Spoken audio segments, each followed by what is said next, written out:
But it's gonna be alright. Cause me and my clique, we don't give a fuck. Trick Daddy, y'all the king. Let's go. If you want it, you can get it. Let me know. I'm about to break this thing up. Let's go. If you want it, you can get it. Let me know. I'm about to break this thing up. If you want some, come get some. Hello, ladies and gentlemen, and welcome to FTW Future Focus, July 28th. I am your not-so-humble correspondent, birthday boy, Robert Black, and we are joined today by right now, we've only got 3 members of our crew. A 4th is going to be coming to us, and unfortunately, Marvelous Marcus Buckley is on vacation, but fortunately for him, it's in Jamaica, man. So he is having a hell of a time. But we're here to have a hell of a time talking about professional wrestling. And joining me to my caddy corner is the lovely lady from North Carolina. She is the Tigress Ty Nickerson. How you doing? Hi guys, I'm doing good. Jericho, please don't sue me. It'll be fine. You're the last motherfucker. It better be fine. This is YouTube, and the algorithm only goes one way.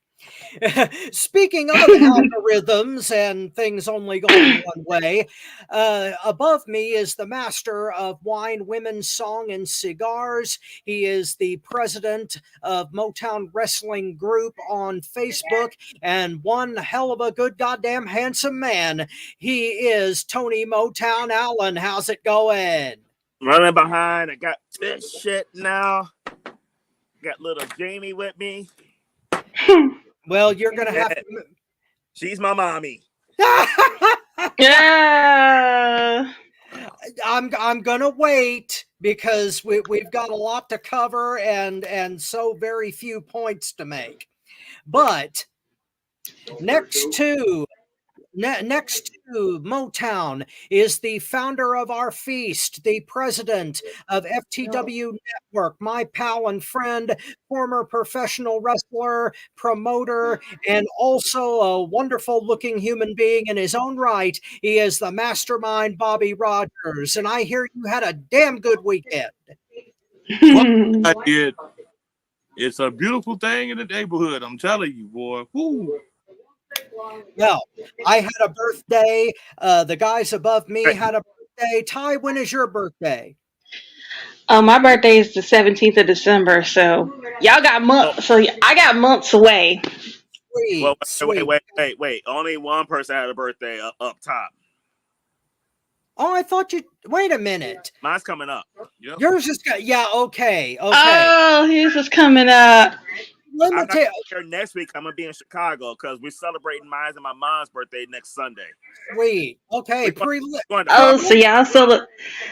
y'all doing it the old school way. If your birthday's in the same birthday, y'all celebrate together. It ain't necessarily that. It's you live in Chicago and I live in Indianapolis way. Well, you know that. Hey, any excuse to see your mom is a good excuse. That is true. So happy preliminary birthday to the both of you. Well, thank you. 2 weeks, Rob. I don't know if he's gonna be there, but I'm for sure gonna be at the Cigar Bar in 2 weeks when we do the show. I'm gonna be up there smoking my cohiba that my mom got me for Father's Day. Hey, I am always open to going back to the Villa Havana. I'm actually loving that place. Hold on. What are you gonna be doing in 2 weeks from Sunday? You don't even fucking know. Exactly. I will let that pass.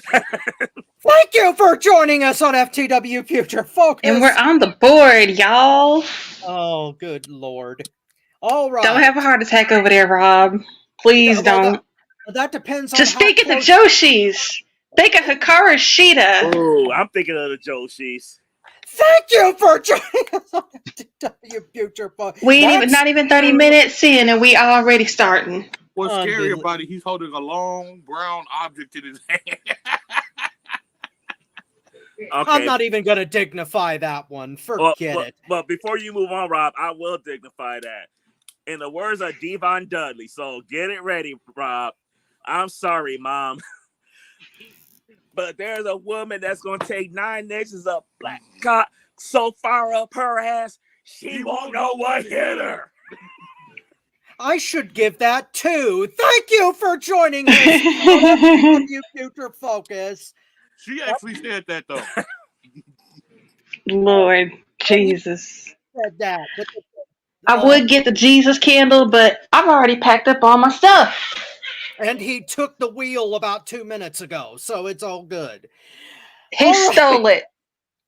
All right. I still got the spare in the back, though. Hold it, Tony. Oh, good God. All right. And no matter me, I'm picking up my Chicago Bears squares right now. All right. I'm doing a little gambling. It's what I do. Wow. Well, hey, you're good at it. So me, not so much. On to our first subject of this week. The possibility of Beth Phoenix going to AEW and the impact that might have on their company. And since these two gentlemen above me are in the same window this week due to technical difficulties, I'll let you two guys start. Go first. Good. Will this make an impact on it? Not in 2024 with Beth Phoenix. I'm sorry, it make a little bit of an impact, but I think the impact would probably be about the equivalent of like maybe Saraya. It'd be great for a second and then die down. Beth Phoenix is a superstar and phenomenal in the ring and incredible fucking talent. But I just don't see her coming in and making that impact on the division today like a Natty could or like a Becky Lynch could. Oh, I just kind of threw up a little bit in my mouth mentioning that bitch Becky. Lord have mercy. Crazy. I'm talking about star power though. Like she got the name, she will make the impact. They'll roll out the red carpet for her. If that little skinny ass, lazy bitch, probably just lay on her back and don't do shit in bed, Mercedes Moné is getting paid like that. Becky Lynch roll out the red carpet for that bitch. You know, he has a point. I just think that I think Beth would get lost in the shuffle, and I think they would just use her to put other talent over though. So I don't think her impact would be that huge unless they put her in the role that Serena Deeb we thought was going to do, where she's actually helping develop the talent in the AEW's women's division. Because she could definitely do that. And that division definitely fucking needs it. Okay, Bobby?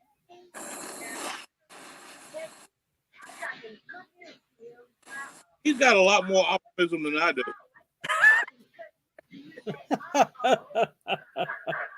Because my thing is this, and this is nothing against Beth Phoenix. Yeah, I mean, Beth Phoenix is awesome. For my comments, had nothing to do with Beth Phoenix either, for the same reasons. Yes, Beth Phoenix is a powerhouse. Beth Phoenix, if you want to go by market standard, is a looker. All right, but you have to look at the other side of your question. Who's making the fucking bad match? Yeah. That's how fucking sickening it is. I threw up a little bit in my mouth when I gave my comments, so I get it. You have people that have gotten gifts. I mean, literally. The quarterback is handing you the football. As you receive the football, there is a wide open space where there's no lineman, there's no defensive back, there's no safeties, and you can run straight to the touchdown. And you run 5 yards and you trip on yourself. That's what AEW does. That for some ungodly reason, they get this wonderful, excellent talent and fuck it up so bad. If you are not friends with the elite, you will not get over it. If you are not Dr. Britt Baker, DMD, you are not getting over it. If you are not called Riho, you are not getting over. Because wait. When it comes to Rio, I'm sorry. I'm not gonna go all the way out on this when I say this because Mom is watching though. But there's parts of my body that's bigger than that bitch. All parts of my body is bigger. And thank you for joining us on FTW Future Focus. Yeah, I literally do. Get me to an old country buffet or something. I'm shitting that real. I mean, I'm just saying. But thank you for joining us on FTW. Oh my God. What are we up to? Cause I haven't kept track yet. We're up to 5 already. We we're okay. slacking. Yeah. No, but I mean, honestly, I think it would be good. The initial shock value will be there. Initially, yeah. And I think they're gonna do a story. Honestly, if she does come, it's gonna be Adam Cole, baby, and Dr. Britt Baker, DMD versus Edge and Beth Phoenix. That's definitely gonna happen. And the thing that's sickening about that is neither one of them need to be in anywhere in their arena compared to Beth Phoenix and Edge. I'm sorry. NXT Adam Cole, yes. NXT Adam Cole, but you didn't have But my thing is that AEW's gonna fuck it up. Let's just say it just like that way. The booking committee's gonna fuck it up. They're gonna be lost. Like he said, they're gonna be lost in the shuffle. We don't even know if they shuffle. I think they just take their cards and just go blah, blah, blah, blah, blah, and then something happens.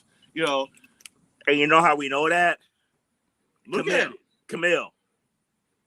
Oh God, why did you have to? I had a good fucking night last night, and you had to bring that shit up. Damn. You like my ex-wife just ruined the fucking moment. What the fuck? No, you ruined the moment when you proposed. I will give you that one again.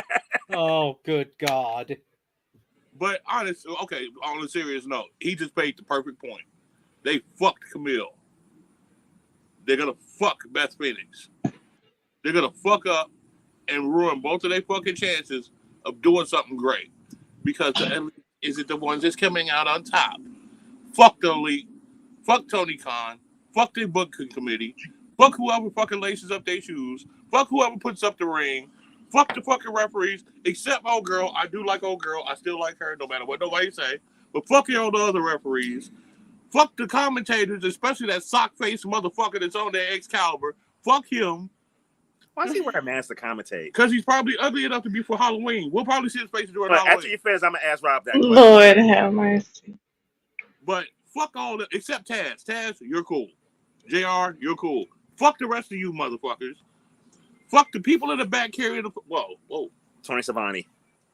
He's a fucking legend, man. Hold on. I don't give a fuck how much of a legend that motherfucker is. He's fucked up too. Fuck him. And fuck... Yeah, I'm harsh on Tony right now because he's not you, him, because he fucked up too. And we'll discuss that later. And fuck everybody else that carries the clothes to the back, the server the concessions, because y'all wasting motherfuckers' time and stealing motherfuckers' money. That's bullshit product y'all putting out. Next. That's a lot of fucking and no comment, but dang. Ty, I don't know if you can follow that, but how do you feel about that? Real quick, Ty, before you go though. Rob, why does Excalibur have to wear a mask as commentator? And I'm asking you this because you're a commentator. A much better one than him. Why does he have to fucking wear a mask? I've always wanted to know that myself. And honestly, and my mom asked me, and I couldn't give her an answer. Well, okay. The best answer that I can give is that Excalibur is trying to distinguish himself behind the mic and make a big deal out of the fact that he used to be a wrestler. I think that's the only reason that he wears the mask, because if he put the hair back in the ponytail and just had his face out there, he would be just another commentator. But with the mask and the hair and everything, then he's a lucha-tator. Goddamn idiot at commentary because he got that mask on. He's lucha-tator when he has the mask. Okay. I can't be lucha-tator. I have to be your not-so-humble correspondent. Yeah. That is because it's stupid. And you know why else? Because you sound 35 billion times better than that motherfucker. That dude, I'm sorry. You might say that I'm fucking, I got favoritism towards Rob because he used to work for me and blah blah blah. No, listen to his matches. No, yeah, listen to his matches. Oh, it had nothing to do with that. Right. Okay. No, shut up. Your ass can call you could call a fucking match like it ain't shit. All right. Stop fucking stop short selling yourself. You are better than that motherfucker. Fuck that dude. You should be on that fucking commentary table. Fuck Excalibur. Fuck his mask. Fuck that ugly ass face he got. Fuck that microphone he speaks in. Fuck the wire that it goes through. Fuck the speakers that it come out of. You are 35 times better than that motherfucker. And you sitting over here not getting a fucking check while that goofy sock face motherfucker is up there on TV having his fucking face all over the place. Like, I want to smack the shit out of him so fucking bad. I really didn't realize this question was going to lead to all that.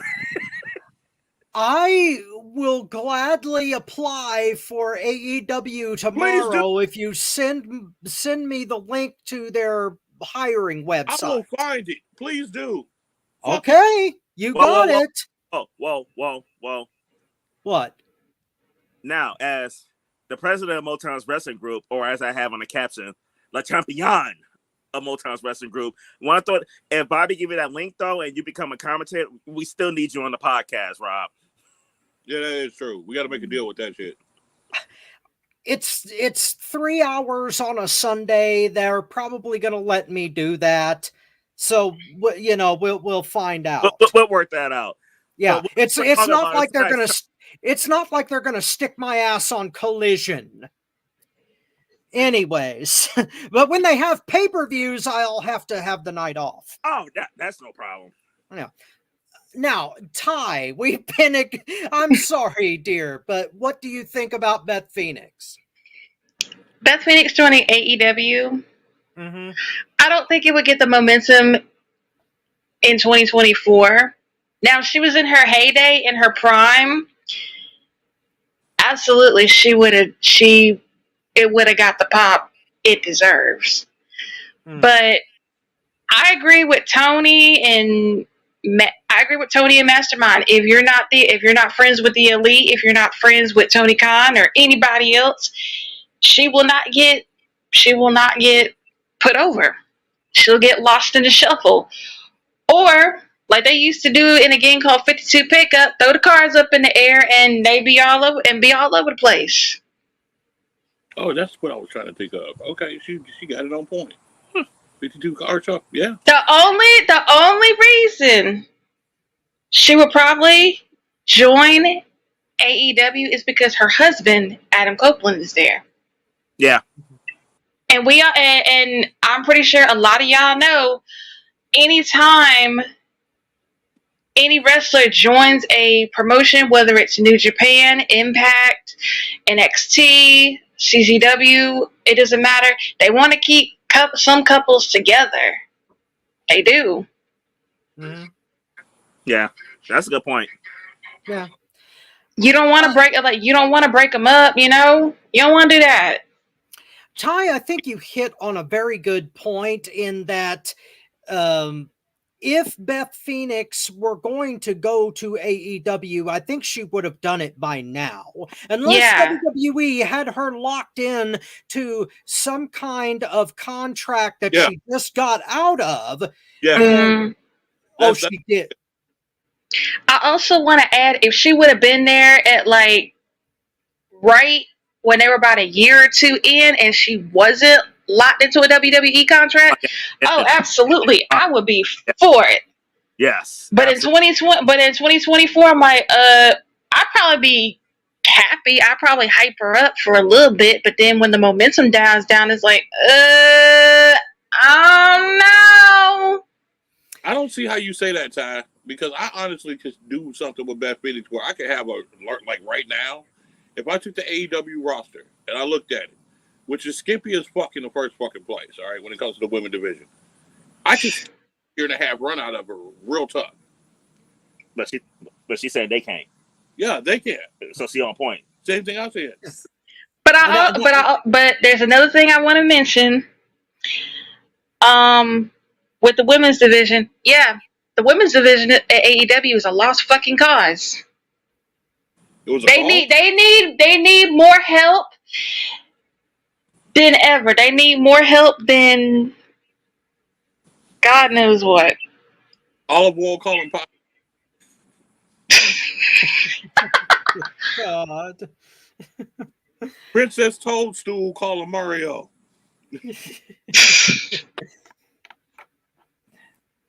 Well, the toadstools have a lot of help for everyone in and of themselves. But no, I agree with you guys that Beth Phoenix would not make a tremendous impact on AEW unless she were used correctly. And the only way to use her correctly is to get the division back in order, and they need a lot of work doing that, to say the least. Okay, I agree with that part. But as far as her being there herself, number one, it's a moot point because I don't think she wants to go. And number two, if she did go, she would need the right opponent. And that would need to either be Britt Baker or Chris Statlander or Camille or somebody that can match her pound for pound, because the women in AEW are hired for speed and not for thickness, except for Willow Nightingale.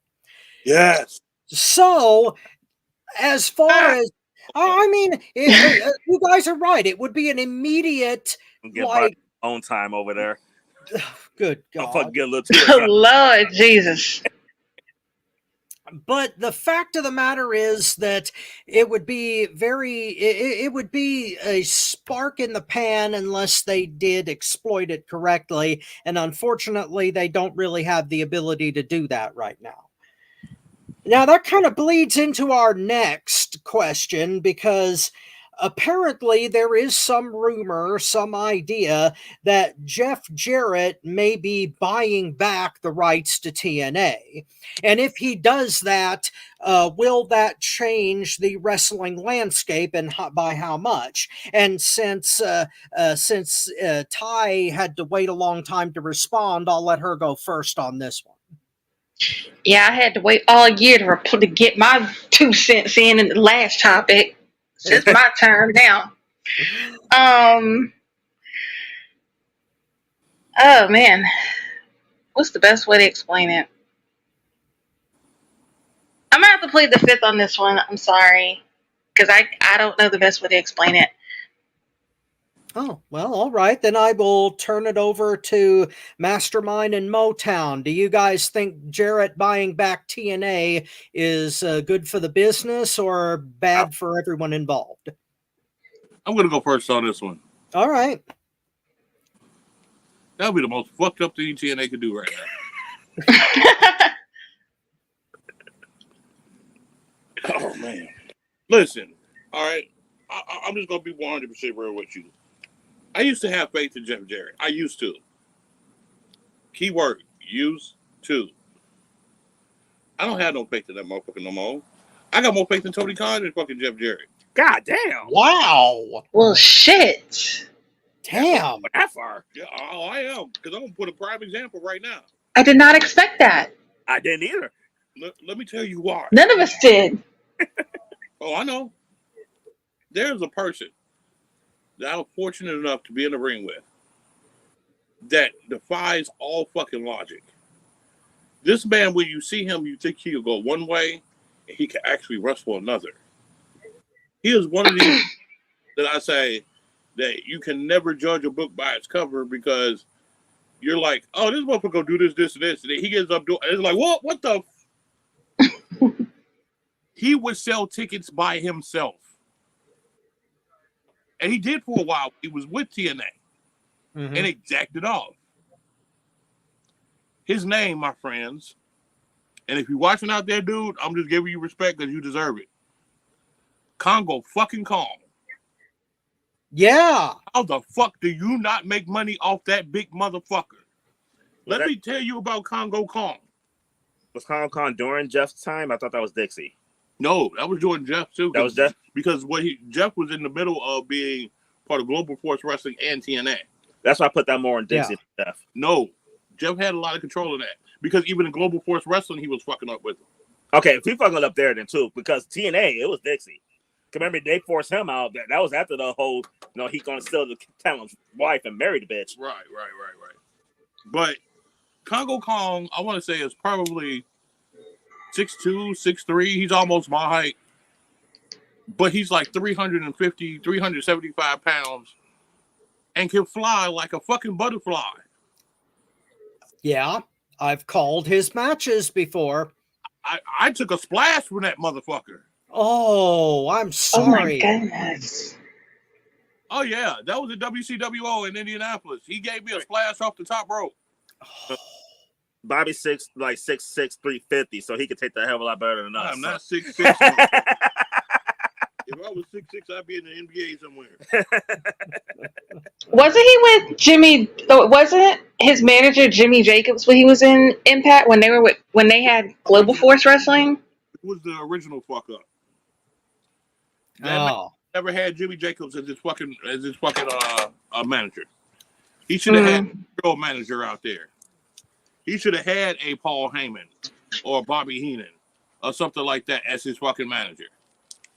No, they jacked it up. Jimmy Jacobs. I like him as a wrestler. As a manager, he's a fuck up. But if you have that much of a spectacle, you have been handed a gift that could make you so much money, you'll make Donald Trump jealous. If he had so much money, he would make Donald Trump look like a broke ass. No, a lot of people do that now since we found out his finances. But anyway. Y'all get my point. But okay. If you have that type of a person on your roster and you jack that the fuck off, I don't give a fuck what controversy came. That shit could have been overlooked. You are a fuck up. You do not deserve to have a wrestling federation. You barely need to book a wrestling federation. You should be glad you're taking the towels to the back. I'm sorry. I thought I would never say somebody would jack off a wrestling promotion worse than Tony Khan, and then Jeff Jarrett came to fucking mind. Usually when you stroke yourself, you usually put Vaseline, nice good lotion or whatever, I mean, his finisher is the stroke. Yep. Thank you for joining us. Oh my god! It is. That's 6. Oh. And he had no Vaseline with it at all. This is a match. Thank you for joining us on a. Oh, this is a match with a bit of gasoline. Light them up, burn them up, flame on. I'm telling you.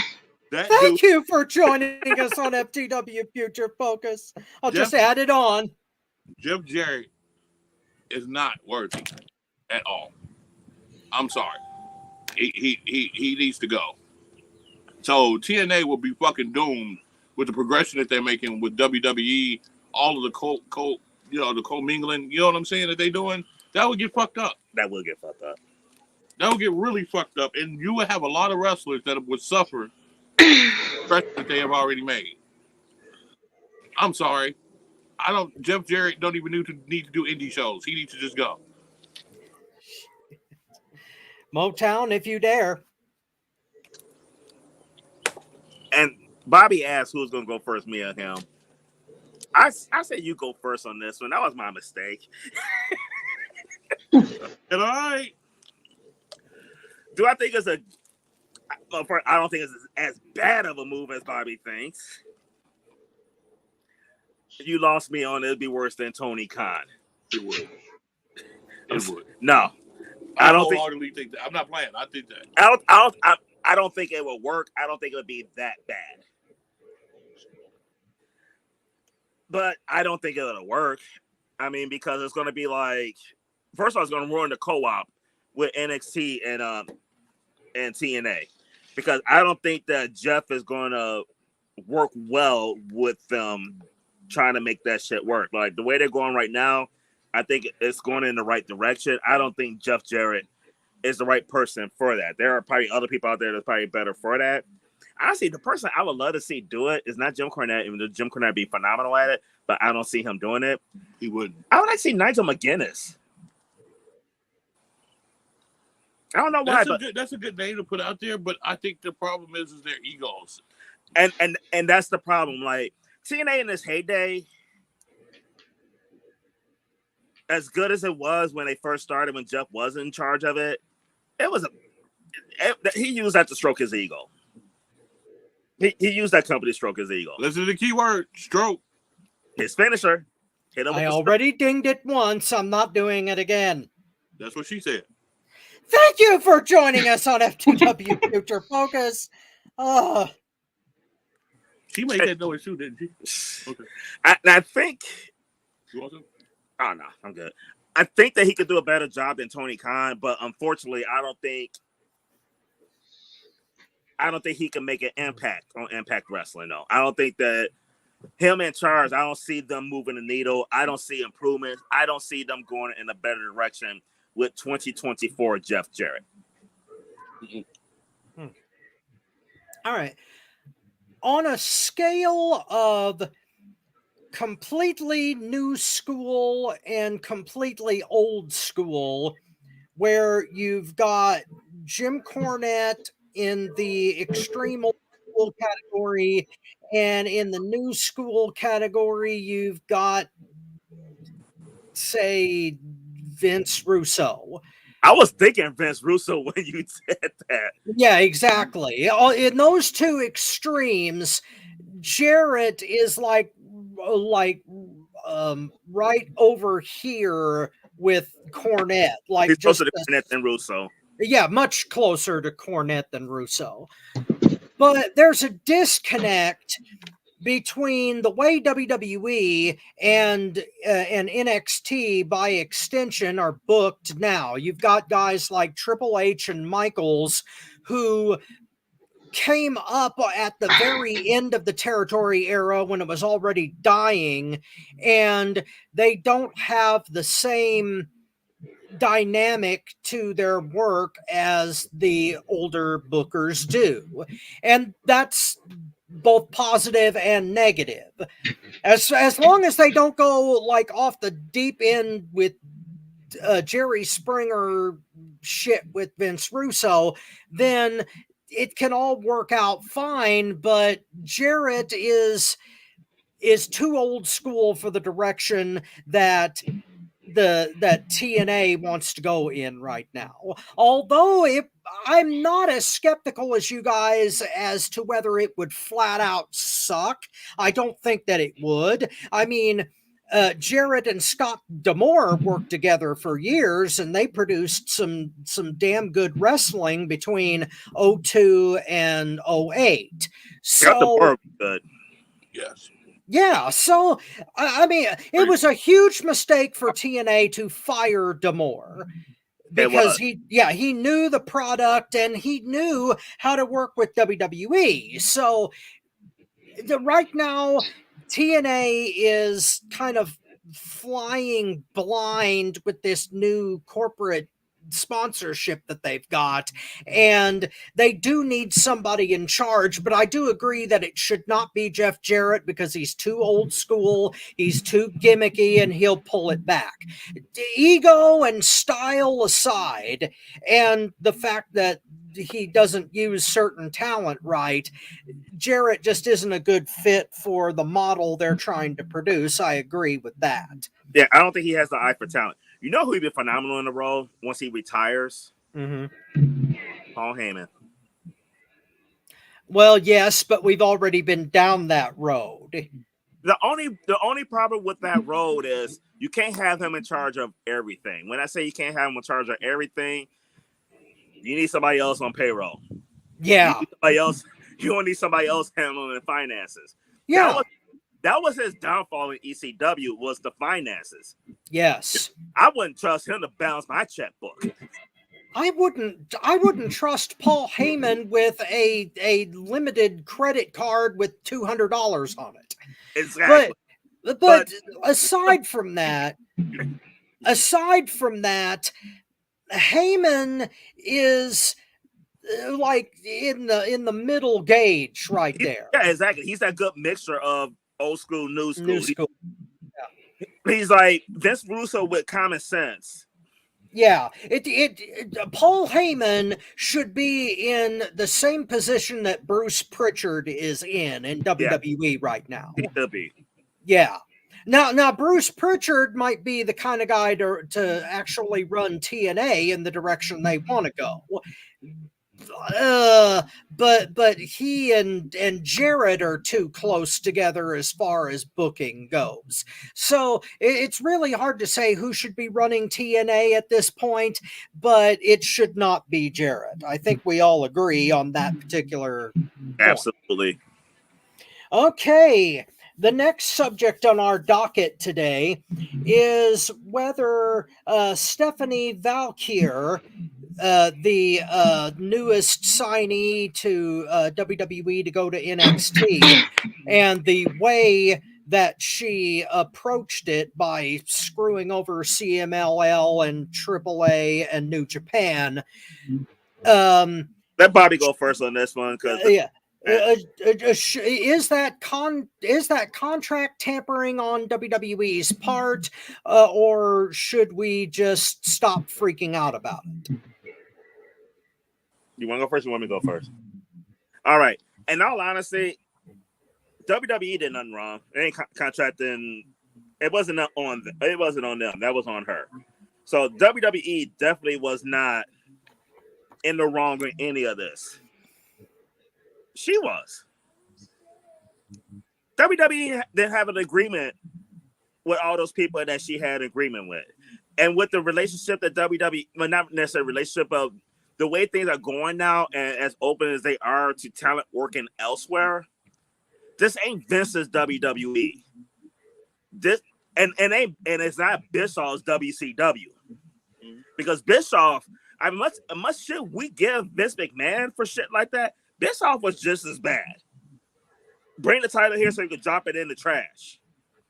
I'm gonna have you show like Bischoff was just as bad as Vince when it comes to shit like that. It ain't like that there. I don't see the WWE having a problem with her finishing out her agreements and then coming over there. In all honesty, in my opinion, I would respect that if I signed her. Because in my opinion, it should do it to them. Should do it to me. I mean, that's almost. I mean, and that's not even. I mean, I haven't worked in the wrestling business like you two have, but in my opinion, that's just how it is anywhere, wrestling or outside of wrestling. Like when you leave a job, you put your 2 weeks notice in. When you quit your job, you put your 2 weeks notice in. And at that point, it's up to them whether you work the 2 weeks or you don't. But they made that decision. But you give them that opportunity, you guys agree, and then you move on after that. Same thing here. Yeah, I'm gonna sign with you. I got these agreements. I'm gonna finish it up. I don't see the WWE today saying, no, you can't do that. Fuck them. Especially when they can end up working with some of these promotions. So I don't see WWE being wrong in this. I put that all on her. I think she quit her job and wanted some time off before she started working her new one. And fuck the fans that paid their hard-earned money to see her, because she basically Devon Dudley them. Yeah. Ty, what do you think? I think Stephanie Valquer did it to herself. WWE didn't do the whole contract tampering. She brought it on herself. And I agree with Tony. If you work a job, it doesn't matter what job it is. If you plan on working a new job, you need to give your old job 2 weeks notice. Whether you work those last 2 weeks or not, that's up to you. But in the long run, this could hurt her chances of working with CMLL, AAA. I think that's how you pronounce it. If not, it is what it is. Or New Japan. In the long run, this could mess up her chances of working with those companies in the foreseeable future. So honestly, she should have went at this the right way. She should have gave CMLL, AAA, or and New Japan Pro Wrestling 2 weeks notice. Wrestle the last 2 weeks. Wrestle a couple of matches her last 2 weeks, then jump over to WWE or NXT. But how she did it, how she went about it, was a shit way of going about it. She should have went at it the right way. And that's going to fuck up and hurt her chances down the line. I mean, it's not like the old saying go, be careful who you step on going up. Exactly. You'll see them same motherfuckers. Going down. Exactly. They're going to bring, yeah. She's going to end up paying for it. She's going to end up paying for it down the line. When she going also, I want to add, it's just like the saying, what is it? You know, karma's a bitch. What she did, that's gonna come back and kick her in the ass. It's gonna come back and fuck with her in the end. When she on her way down, the only way she's gonna get work is by going down. Exactly. And thank you for joining us on FTW Future Focus, the Going Down edition. If you want to get work, you got to go up. But you got to do it the right way. It's going down. Thank you for joining us on FTW. All right, can I go now? Of course, Bobby. Go ahead. Everybody knows that I think on the business side of stuff, all right? And I look at it, and it is nice. We got a couple more matches. Okay. Go ahead and do your matches and leave. That would work if it was a nice, perfect world. But it's not. I'm sorry. I agree with her. Shockingly enough, I agree with her. Really? Yes. Because there is one thing that I look at. Companies don't give a fuck. If they want to get rid of you, they don't give you a 2-week notice. They don't sit up there and say, come in the office, sir. I want to talk to you. You know, I apologize, but we're going to be terminating your appointment. Can you just hang in there just for the 2 weeks? We'll give you your check and everything, and you just have a nice evening. No, they don't do that. They say, get the fuck out right now. And I'm sorry. Guess what? You got a lot of places out here. You don't know how many times CMLL, however many letters they got, or whatever wrestling company has told wrestlers that do not have a name, get the fuck out right here, right now, when they have done nothing wrong. Wow. It's a two-way street, and I'm sorry. If I'm a promoter and I see she has this opportunity, go now. I'm not gonna hold you. I will refund the money to those promotions so you can go and live your life and get your kick. And guess what? I will play the places. We got once in a lifetime. I let her go. Do you want a refund? Because most people are gonna be like, no, because I'm going to see the rest of the show too. I'm not just coming to see her. So my thing is, she did the right fucking thing. It wasn't contract tampering. Fans need to keep their fucking pussies in their fucking pocket. Ooh, a pocket pussy? Yes. Wow. And thank you for joining us on FTW. No, but I want you to think about this. I'm thinking about the pocket pussy. Okay, well, go ahead and stroke that if you want. But thank you for joining us. My thing is this. If you look at your regular lives, all of us, think of our friends, family members, even people that we could not stand, get fired off a drop of a hat, and they don't give them 2 weeks. No company gives you 2 weeks. So why the fuck should we give them? So you don't want to burn those bridges if you have to go back. Fuck them bridges. You ain't got to go back. You leaving for a reason. That don't mean it's gonna work. It don't mean it's gonna work there either. But you like to leave that you door. Leaving for a reason. But you like to leave that door open just in case. Like shit don't work out here. I don't want to burn them bridges over here. Hold on. Sometimes you're leaving for a fucking reason. We don't know the personal reason that she's leaving. They might have been fucking her bad in the backstage, and we don't know. My thing is, if a company has the right not to give a 2 weeks notice, or a certain amount of time before they terminate, neither should the employee. Don't give a fuck. If the employee says, fuck you, I'm gone, then fuck you, I'm gone. Equal treatment. You know? I mean, but you can do that. Like, you can either give it 2 weeks or you can either say, fuck you, I'm gone. I'll be honest with you. With T-Mobile, I said, fuck you, I'm gone. There you go. But I did that with them because I had no desire to go back whatsoever. I don't know her situation. That's what I'm saying. But sometimes you leave a different way because it's like, hey, this shit don't work. I want to like leave on good terms, do that 2 weeks, honor them days, and still be able to like work with them down the road if opportunity comes up. But think about this. You have two big companies that want you. You choose one. You still got the others going to be. So you ain't got to go back to where you at right down there. Now, let's say it was WWE. Then you would have to think about something. You know what I'm saying? You would have to think about burning bridges or whatever. But the level of the company that MLLLLLLLL.L is, I'm sorry. That's a lot of L's. They put A in there between the C and the L, it'd be Camel. But I mean, seriously, to get over that hump, I mean, just be on the real. They're not in a position to be able to. I get where you're coming from. So you're going to get picked up by one of the two major companies anyway. No matter if you go to this one first or this one, you're going to get picked up. Go to the great one. If it don't work out, you go to the second. But you ain't got to go back to Camel. So yeah, fuck y'all. I'm gone. Okay. Okay,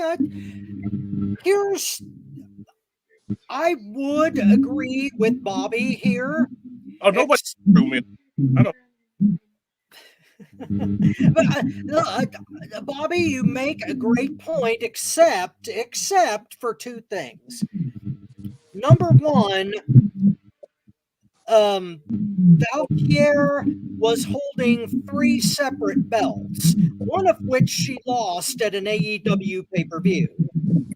So the fact that is the last time that all 3 of those companies saw her is a big thorn, because she had titles that had to be vacated and redone, and that's more than just a disgruntled employee. I mean, if they were doing horrible shit to her backstage and really screwing her over on money and their other things, then maybe she didn't give a damn about their belts. But she still had 3 belts on her that she walked into an AEW pay-per-view at. That's just doing business the wrong way, especially if a company trusts you that much with their valuable merchandise and image, and you fuck them over like that, then that's a hard thing to sell yourself on when you're trying to become internationally famous. Second thing is, I don't believe for a moment that Stephanie Valquer was signed by WWE just based on her talent alone. She was signed by WWE because they wanted to embarrass AEW after Forbidden Door. Oh my God. That to me is the strategy. They wanted to snatch up somebody that AEW thought was valuable and slam the door in their face out of petty spite because they didn't want them to have her. That's the only reason they signed her. Depending on, she's a talented lady, no doubt about it. She showed out at Forbidden Door, but WWE did not want her based on that. They wanted her so that AEW couldn't get her. Whether they wasted her or not is another question entirely. They may very well have screwed up things with Valquer once they signed her, but WWE didn't want her based on who she was. They wanted her based on AEW wanted her, so we're snatching her up. Before Bobby go, I agree with half of that with the titles, because you talk about how old school rules of wrestling. Mm-hmm. one of the old school rules of wrestling is if you're a champion, you drop the title before you leave. Mm-hmm. She didn't do that. No, she didn't. She broke that rule. Mm-hmm. That's not good. Okay. That's how we got the Montreal screw job. Yeah. That was another stroke. But anyway. That was a good stroke in my opinion. I was because of old school rules. I was on Vince's side on that, on screwing Brett out of the match. If Brett was going to drop the title before he left, like Triple H told Vince, "Fuck him. If you give it, we gonna take it." Everybody was being childish in that situation. Brett was being childish. Brett was being the most childish, though. Shawn didn't give a shit about anyone but himself, and Vince only cared about keeping the title off Nitro. So, which you can't blame him on. No, that shit. No, you can't blame him on that. But if your old school rule is you drop the title when the time comes, when you're about to leave, and if your boss tell you losing to Shawn Michaels, you're leaving. I'm sorry. You don't have a right to say no. That's right. Well, everybody has, like I was telling Bobby the other day, everybody's got their limit sometime, somewhere. And apparently Bret Hart's limit was doing the honors to Shawn in his home country, which Shawn Michaels was a complete and total dick at that time. And I don't really blame him for feeling that way, but business is business. And he was tripling his salary by signing with WCW in the first place, and the fact that Vince was too fucking stupid to take the title off him before he freed him up to negotiate is everybody's screwed up in that situation. On that part, yes, he did screw up. I think on that part, Vince, and in all honesty, that was the birth of Vince, Mr. McMahon, but that was also probably changed his mindset a little bit because I think he's probably kicking himself in the ass because he trusted Bret to do the right thing when the time was right. Yeah. Now let me say this. I agree with you partially in the old school thinking. Partially. This is the problem. It ain't old school no more. Companies were faithful back in the day. Companies were faithful to their workers. Look at G. Look at Ford. Look at all of these major companies that's been around for years. Their dedication towards employees was 100% different than what it is now. So back then, yes, it did work. It should have worked because you had one half the equation that was trying to do right. You know what I'm saying? Nowadays, these companies don't give a fuck. They forget where they come from. So, but we talking about like the rule of dropping the title when you I understand that. But my thing is, how many times did they fuck them over before they got that title? How many times did they get stiff trying to get that title? How many times did they should have had it before they had that title and they didn't get it because of some other stupid bullshit? There's factors in there we don't know. That is the thing. There's a lot of factors in this we don't know. We kind of like talking about this, not knowing everything. So that's true, yeah. My thing is, I go back to the mindset of, employers don't give a fuck about giving us a 2 week notice. So it should be same for the fucking worker. Put the employers under the same threat that the worker is in. Just because they got money don't mean they should have an advantage. They said that to Vince McMahon with that girl that he was messing with. It's the same damn thing. He wasn't messing with that girl. He was shitting on that girl. Well, hey, same thing. You know, shit, mess, you know. No, it's not the same thing, yes, man. It is. No, shit it's is not. Messy. No. Shit is messy. Am I lying? No, I'm about to go Pulp Fiction on your ass. And thank you for joining us on FTW Future Focus. It's not the same thing. It ain't the same ballpark. It ain't the funniest fucking sport. You could be messy without shitting on motherfuckers' heads doing a threesome. You could, but it's part of being messy.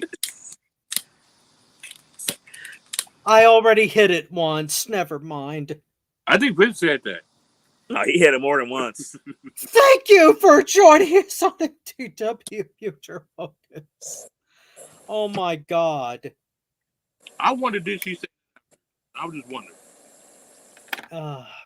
Well, okay. Let's let's take a moment and discuss the fact that Stephanie Valquer was not internationally known, really. She didn't come onto the scene in North America until Forbidden Door. So she's only been in the spotlight for a couple of months. And we don't really know anything about how she came up in the business, what she's been through. Well, I grant you all that.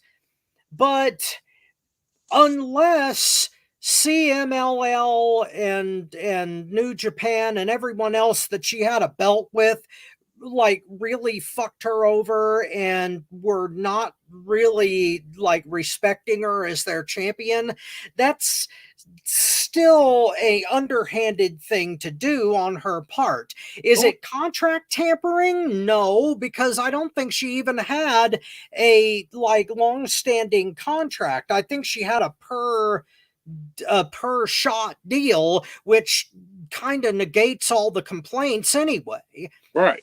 So it's just a matter of courtesy and ethics and courtesy fall by the wayside when it comes to business. And Bobby, you're right about that part of it. It's messy. I'll put it that way. It's messy. It's shitty.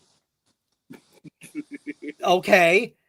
Let's move on to our next segment, which is You Tapped Out. Yeah, and we got a white toilet paper. Get this thing. Oh, thank you for joining us on FTW Future. Okay, since Ty has been silent for a long time, and since we don't have Marvelous Marcus with us to start off Tap Out, would you please give us your Tap Out for the week?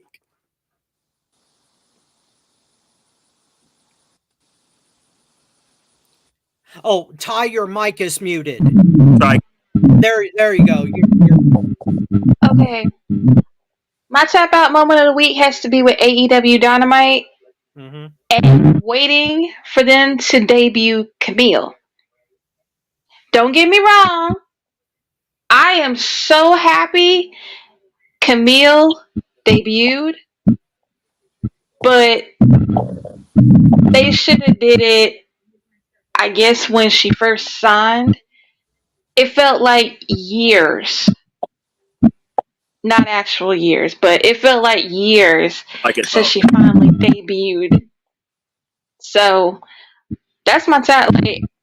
That's my tap out moment. Is waiting all year to finally debut Camille. All right. And the reason is same one. I'm piggybacking off of Ty. That was my tap out moment of the year, of the week. I'm sorry, not the week. Because it was like the anticipation for her to be was high. Felt like we wait forever, and we wait for you to be like Mercedes May's bye bitch. And then that press con, you got the goddamn mask on like she's Bane. They should have had her as Harley Quinn. Why? If Mercedes Moné was Poison Ivy, Camille should have been Harley Quinn, not Bane.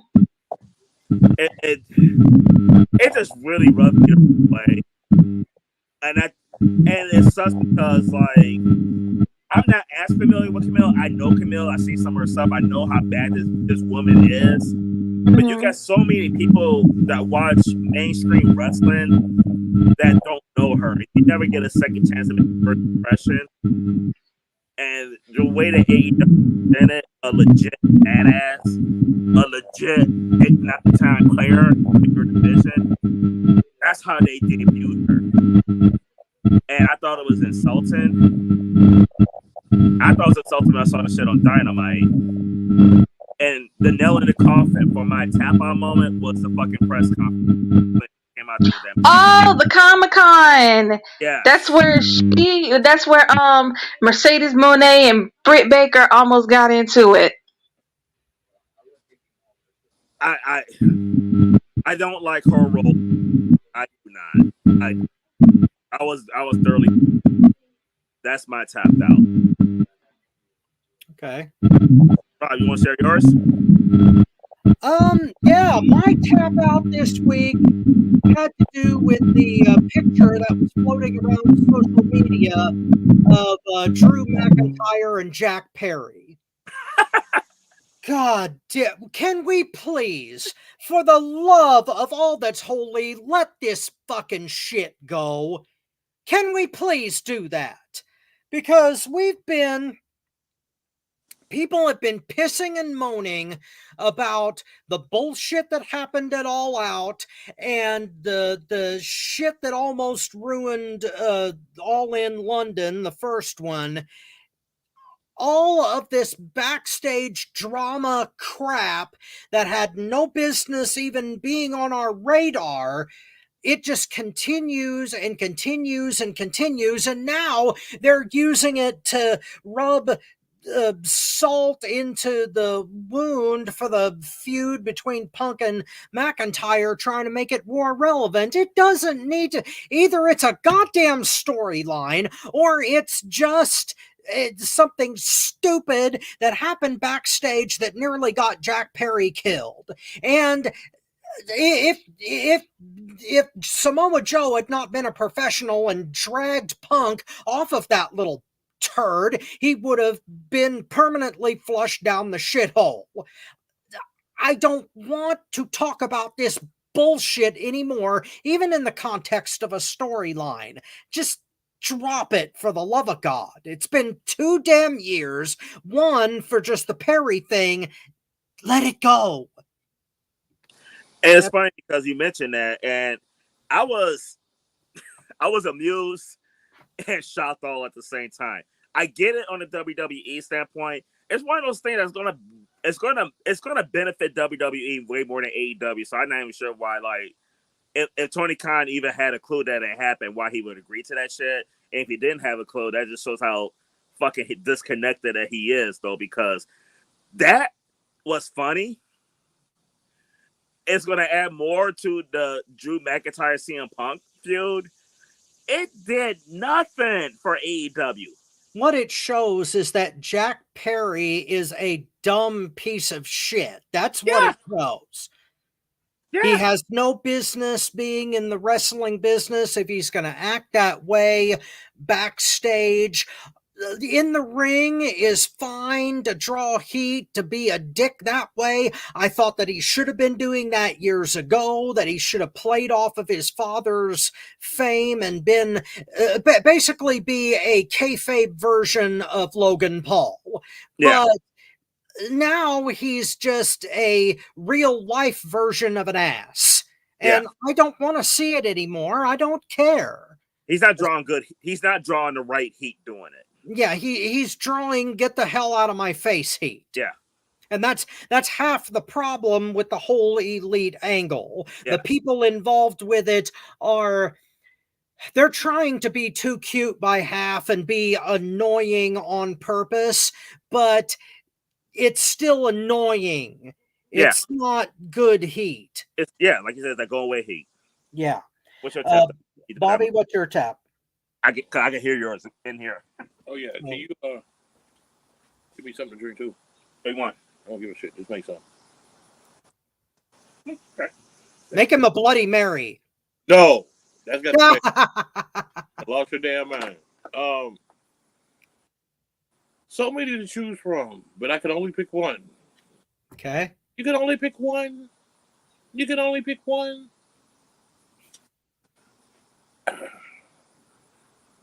Both of them have to deal with AEW though, because I'm tired with the Camille and the Post. I'm tied between the two. But the Post is for a different reason. I think since you guys already established the Camille thing, I think I'll just go with the Post, but I'm doing it for a different reason. Rob, don't take this personally. I never do. I think that everybody that started complaining on the AEW side, and I'm talking about those pro AEW, I'm going to cry because WWE is doing something good, and I'm gonna go ahead and piss off and whine and shit because WWE, not fans like you, Rob, but them type motherfuckers get on my nerves.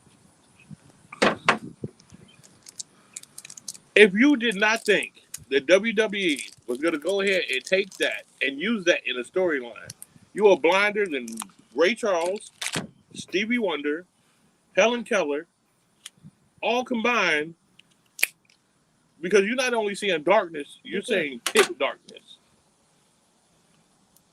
I don't see how you can even see that not coming. I saw it coming a long time ago. They was going to use it. It's smart on their end. And it is. It's done that AEW let them. Yeah. Well, to be fair, the fruit was hanging so low that the tree was on the ground. That was not low hanging fruit. No, that was not low hanging fruit. Really? I'll give it medium at the best. Okay. But I won't give it low. Low hanging fruit was Hangman Page. That's low fruit right there. Okay. Jungle Bitch with what he said to CM Punk. That was low hanging fruit. That's why I call it the bottom of the fucking barrel. I honestly am tired of these AEW fans. They cannot be critical. They cannot sit up there and say AEW did wrong. We need to clean this up. Because it will never get better that way. That's true. I am so sick of these AEW fans that see a shit match. And I'm not talking about Vince McMahon and old girl's head. I mean a literal shit match.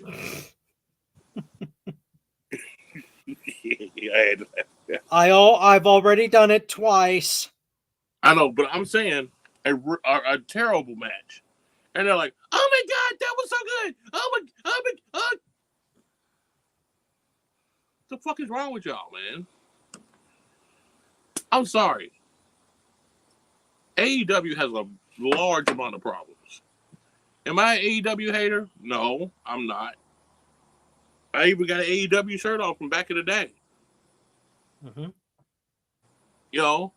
Yeah. I just think AEW can do a lot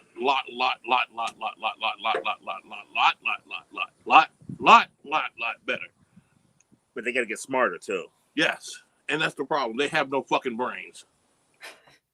Because let's go back to old man Vince.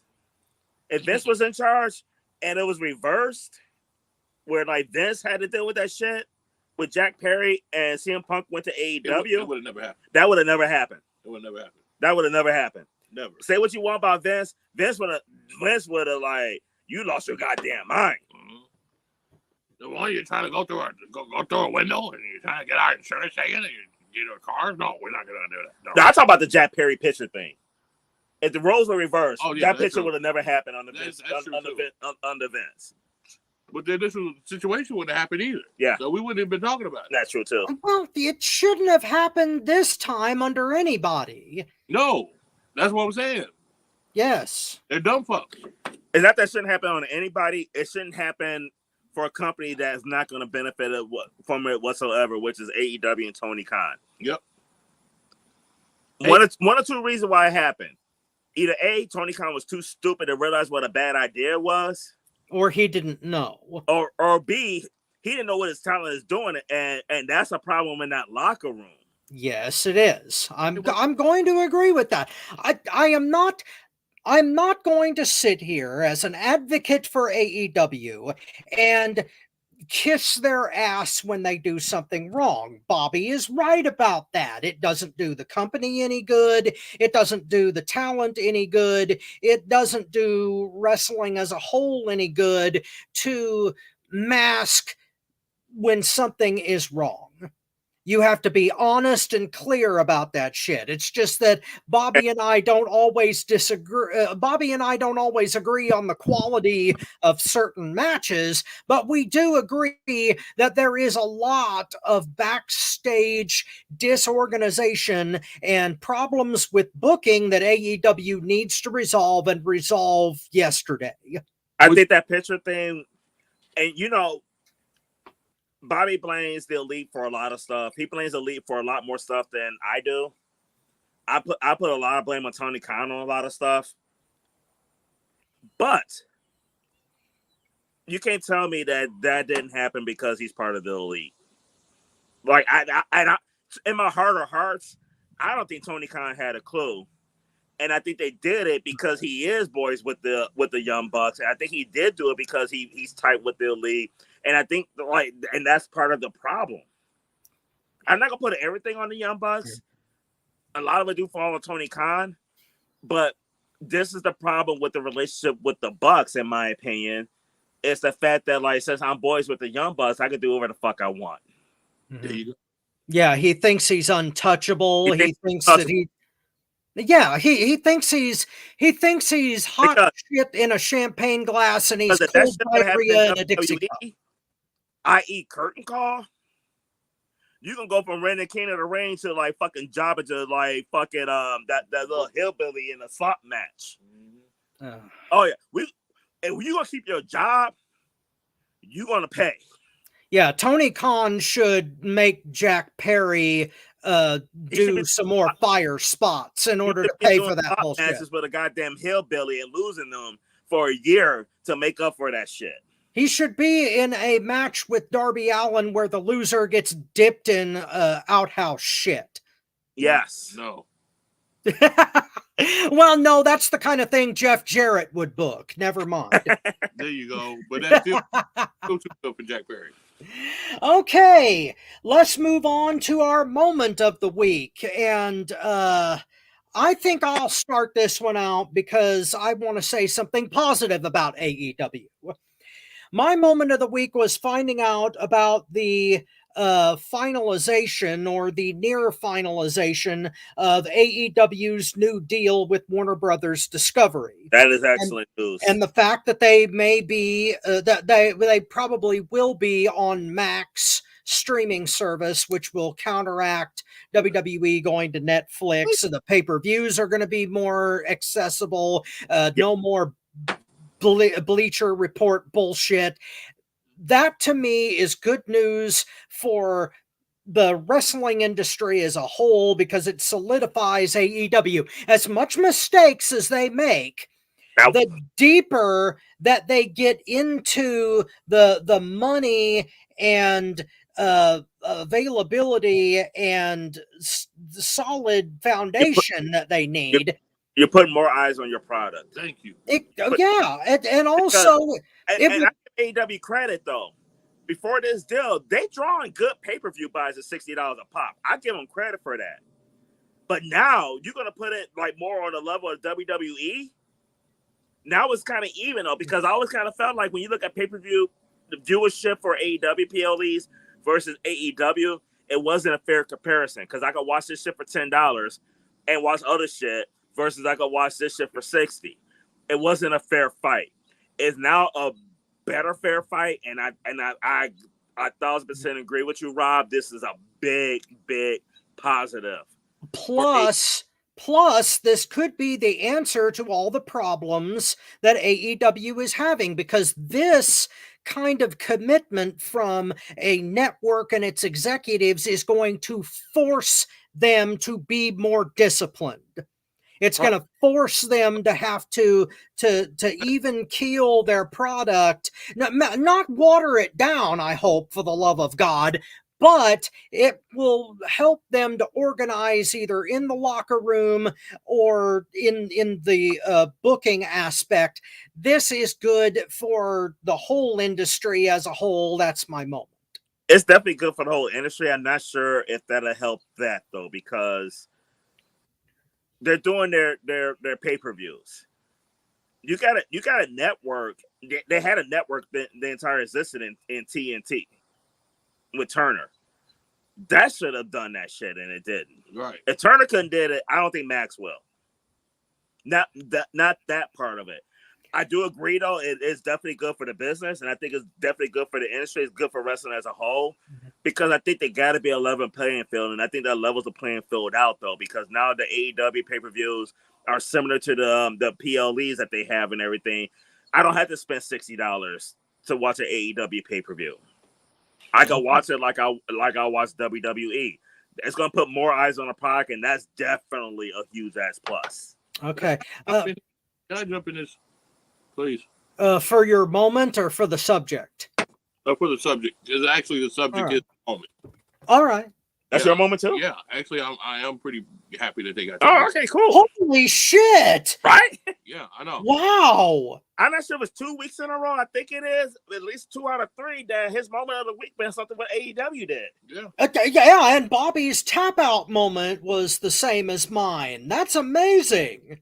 No, but this is the thing I'm looking at though. I'm glad they got the deal. Okay. Yeah. The business aspect of the deal is awesome. It is. This is the problem. Once you go from the negotiating table to the drawing table, that's where I have a problem. I don't give a fuck what Warner Brothers Discovery says. They still gonna jack that shit off. But think about it. He's got a point. Warner Brothers Discovery had a deal with them for their first program. What did they do? Get on there and jack it off. They ran everybody off that could make them millions and millions of dollars. He'd be a lot in profit right now if they kept CM Punk along there in that role. They would make a whole bunch of money. But no, the Young Bucks is influencing him and fucked it up. I've seen it too many times in independent promotions to where the buddies of the fucking promoter will fuck up the whole gist of what's going on in that promotion and fuck it up royally. Maybe I'm having flashbacks and maybe that's why I'm so harsh on it. I don't know. It could be. It could be traumatic. To be fair, I get where you're coming from. Yeah, you know. But my thing is this. The deal itself was awesome. Yes. I got to give him props on that. Mm-hmm. That was good. Now, let's see what the fuck happens. Yeah, let's see what happens. Are you going to step up and correct this shit? And tell them little ass motherfuckers get the fuck up? Strip them of EV. And maybe I would still with Tony doing this. At least I would accept that he's trying himself and not getting that fucking influence. But are you gonna step up and be a boss? Are you gonna still be a fucking balls all the way to your throat? And motherfuckers. That kind of money will make a guy step up, though. Yeah. So it's possible.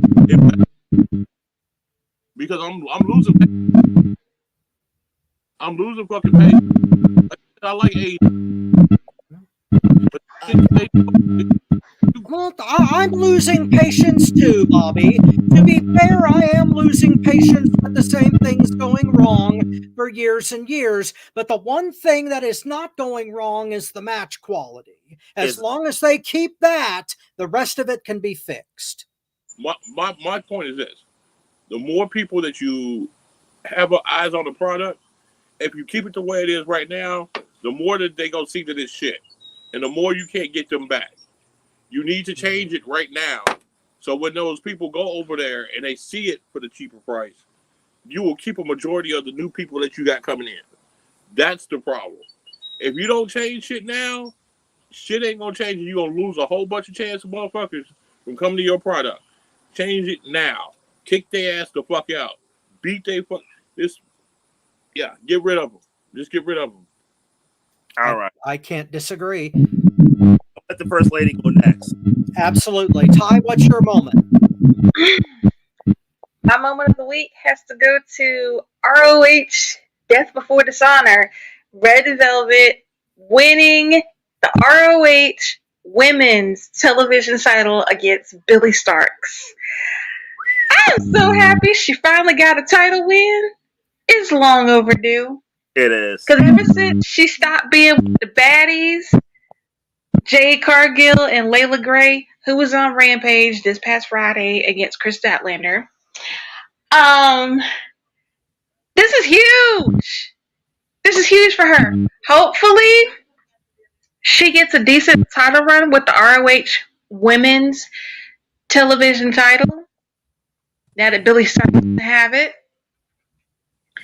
I think this is great for her. Yes. Honorable mention, Mark Briscoe introducing Baby J Briscoe. Y'all can't tell me that's so stinking cute. You can't tell me that. That's a good moment. Cool. All right. My moment of the week happened on SmackDown. Happened on Raw. Mm. Chad Gable, Uncle Howdy, and the Wyatt family. I love how they're doing the storyline. I love how they're doing the Wyatt sick. And we finally had that actual interaction. And oh my God. I love what they're doing. They're doing a phenomenal job. And I just wish Bray Wyatt had outlived Vince's tenure in WWE. Because if they're doing phenomenal work with Bo Dallas, can you imagine if Vince had full control over Bray Wyatt for this angle? Mm. But I love what they're doing it, and they're doing it with the right person too, and the right faction. Like Chad Gable and his new group. I love it. I absolutely love it though. So I'm really enjoying it. That was my moment of the week. That's the thing that I enjoyed the most this week. Cool. Well, I heard a lot of stuff this week on Raw, but that was my favorite. Honorable mention to Rhea, Dominic, and Liv. Well, we're about to, because it is now time for the panel's predictions for SummerSlam 2024, which is happening this coming Saturday. Is that right? Yeah. Yes. Okay. The first match on the... do you want to do the honors with that, Motown? No, go ahead, because I'm about to bring up my notepad so I can keep track of like who picked what though. So you give the matches and I keep track of who picked what. All right. Well, the first match we're going to look at, the Intercontinental Heavyweight title, Sami Zayn defending against Braun Breaker. Ty, who do you have for that?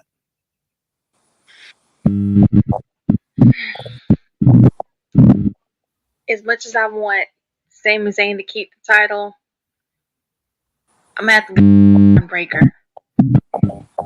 All right. Okay. Let's see. Bobby, do you want to take it next?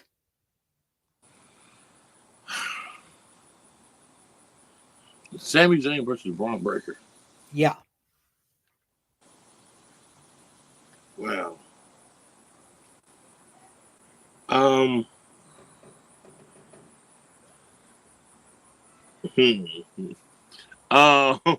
Sorry, you got a text.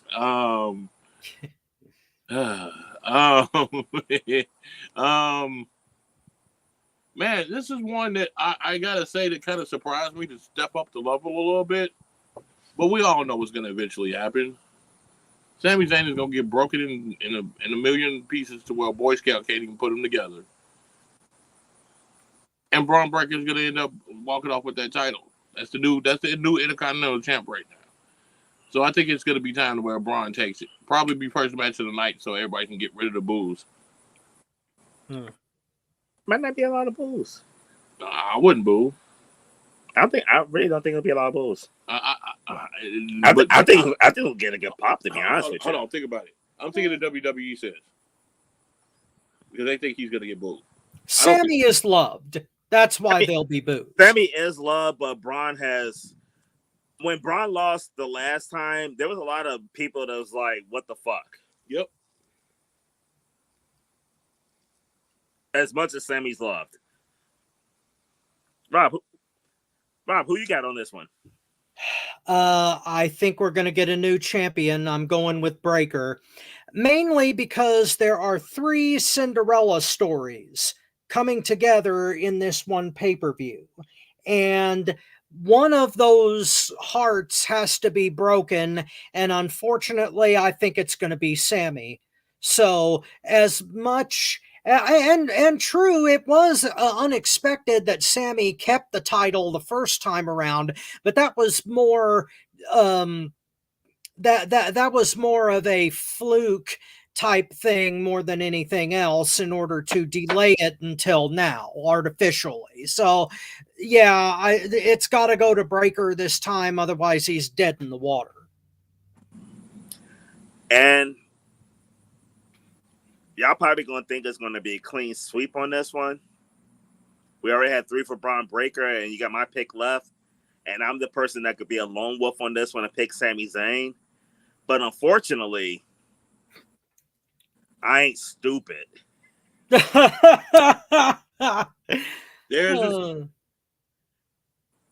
There's no way in hell you can have Braun Breaker lose this match. The way they have been building him, this is one reason I'm happy that Triple H is in charge and not Vince McMahon, because we've seen so many people do so good at NXT and they get caught up to the main roster and get shitted on. Yeah.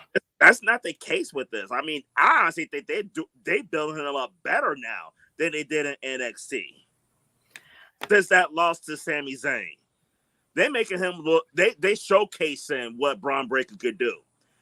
And I don't think that it's going to be a big outrage. I don't think a lot of people are going to be pissed off about it, because it seemed like there was more people upset that Braun didn't win the title the last time than Sami keeping the title.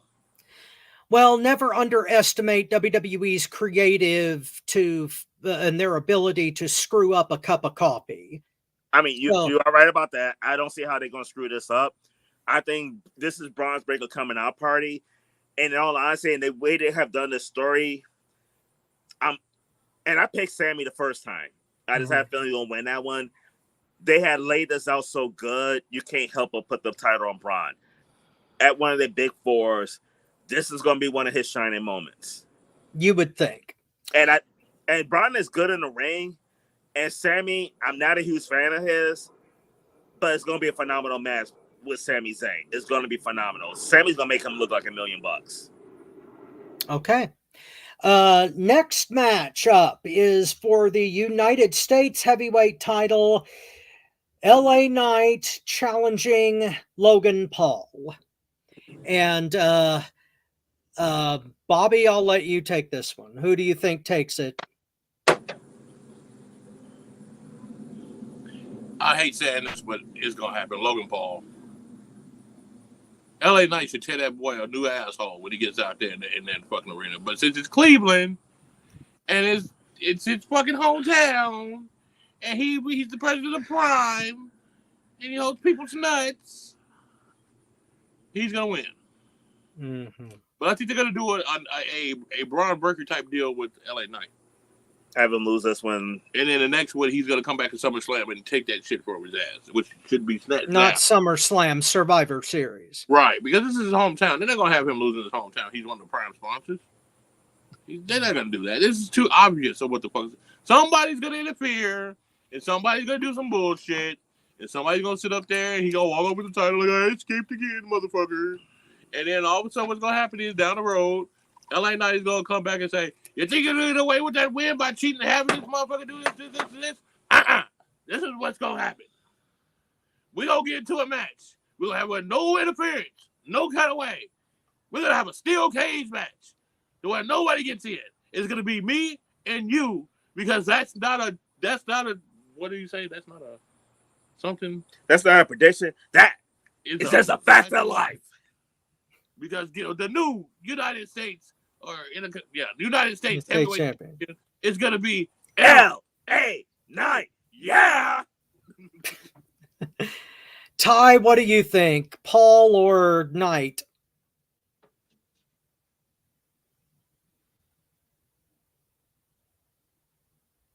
Who you got, Ty? Logan Paul. There's no way in hell they're going to have him lose in his hometown. Plus, somebody's going to get involved eventually, because he did mention on SmackDown he had somebody that was going to help him. Okay. Yeah, Logan Paul is Man 2.0. Yeah. I got a question. Would it be... I would really have respect for Logan if he literally lost his match. If he said, okay, you want to try, and like the person that interferes fucked up and cost Logan Paul the match to make him still lose, that would be cool. I would give Logan Paul all type of respect, because he's not that superstar. He's doing, I would have a lot more respect for that way. Unfortunately, Unfortunately, though, I don't see it. And that's not a prediction. That's a fact of life. Because the man that should win that match is LA Knight. Yeah. Okay, well, Motown Lifters. Bobby brought a lot of the point Bobby brought a lot of good points of why Logan Paul should win. Not should win, but probably would win. Okay. But I really think that LA Knight's too hot to have him lose in the title match. And it ain't like the WWE is not in favor of you in front of your home crowd. They've done it time and time again. So my pick is LA Knight. Yeah. Okay. Okay. Given what's going on here and the context of everything that's happening with this match and everything that surrounds it, I have to say, from my heart, I don't give a fuck. Wow!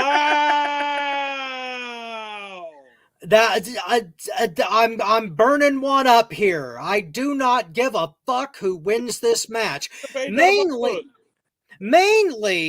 Mainly because it's the person who wins this match, I think, is going to not be determined by whose hometown it is. It's going to be determined by who the sponsor is. If LA Knight's going to win the match if Slim Jim sponsors it. If it's sponsored by Prime Energy Drink, then Paul is going to retain. And if that's what it's going to come down to, and considering both of the wrestlers involved have been forced into being merchandise whores, I don't give a thimbleful of piss who wins this match. The U.S. title has become worthless because of Logan Paul, and LA Knight has been burned too many times. They've practically killed his momentum, and the only thing that they want him to do is sell overpriced jerky meat. So I don't give a damn who wins this match. Look, LA Knight's jerking his meat? Thank you for joining us on FTW Future Focus. I wasn't going to go down that route, but it might as well, because this match, I think, is going to suck the meat missile. But be that as it may, thank you for joining us on FTW Future Focus. I'll give one to myself. Hey, I mean, think about it. Jeff Jarrett was stroking it. Why can't he? I'm not even going to dignify that with a mark. But real quick, though, Hassan Terrell in the chat, he said, hey there, guys. I saw Comic-Con Festival showcase at AEW Collision and Battle of the Belts yesterday, and it was really cool, though. So happy you had a great time there, Mr. Terrell, and happy you joined us to watch today, though. So that's good. Yeah, that's some good shit. Beautiful. Thank you for joining us and watching. But if you enjoyed that shit, I think you're full of shit, dude. I'm just glad. I'm glad you enjoyed it. Thank you for watching anyway, sir. We appreciate you being here with us. Thank you for watching. We love our audience. Yeah, Okay, next matchup is for the WWE Women's Championship. It will be Bayley versus the Queen of the Ring, Nia Jax. Ty, who do you think takes this? Okay, my prediction is gonna be a two-parter. Uh-oh. Part one, Bayley's gonna retain. Part two, my prediction is Tiffany Stratton cashes in on Bayley and wins the title from her. Oh. Okay, so you're thinking Money in the Bank cash in on Bayley. Yep. That's not a bad prediction. Not at all. Motown, what What do you think?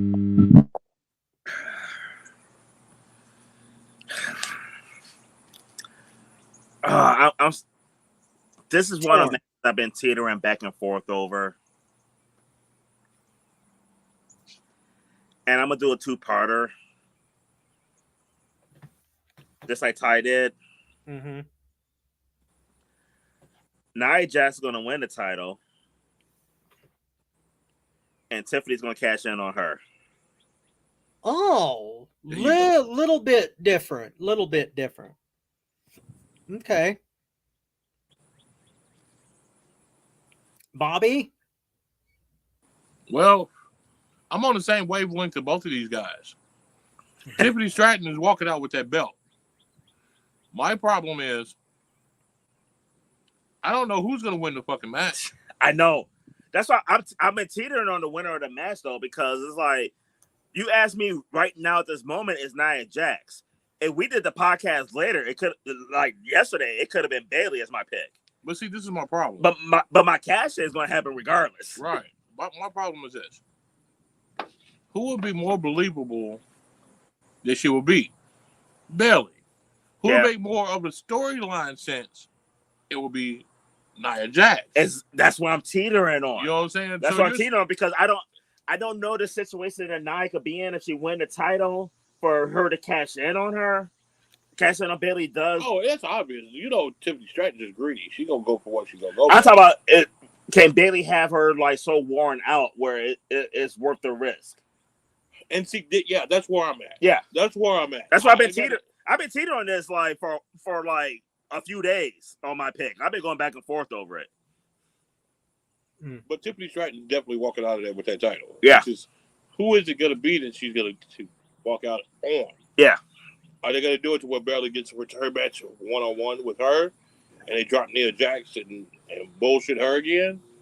Or are they going to do a pacifying moment to where she actually does win the title and then she loses it, and then it's a feud because they're supposed to be buddies? You know what I'm saying? I think she cashed in on Nia and just make for a better story. That's why I want Nia win. It does make a better story, but I'm sorry. If we go to a one-on match between Tiffany Stratton and Nia Jax, in reality sense, all right? Just to be real. It should not be no bullshit. It should be nothing. Nia Jax should smoke her ass. In a one-on-one match, yes, but now that she's worn down from winning the title. No. I'm saying the cash here works, but I'm saying if they go that route and they won't keep Tiffany Stratton to keep that belt, I really don't see how they can justify Nia Jax losing to her in a one-on-one match down the road. The first match would be triple threat. She beats Bayley. Yeah, but then you still got an argument that Nia Jax didn't lose. That'll be the next match, though. Right, but then you're there. Who's gonna? You're gonna get there. You're gonna end up getting there. You're gonna get there. It's about how fast you get there. Right. That's why I think it's a more chance Bayley winning with a roll up or something. It's gonna be something like that to beat her, and you never know. Nia Jax might get pissed off because she got rolled up and lost that way. End up Tiffany Stratton thinking since she's a rookie, come down now and get Bayley. Bayley's still fighting back, and Nia Jax still comes back and interferes in the match and helps Tiffany Stratton win. You know, and then they still buddies or whatever. You know, it's just and kind of playing that for a minute till she takes her shot. Right. So Tiffany Stratton's going to be the winner in this one. That's who's going to be the win. Tiffany Stratton. All right, Rob, what's your take on this one?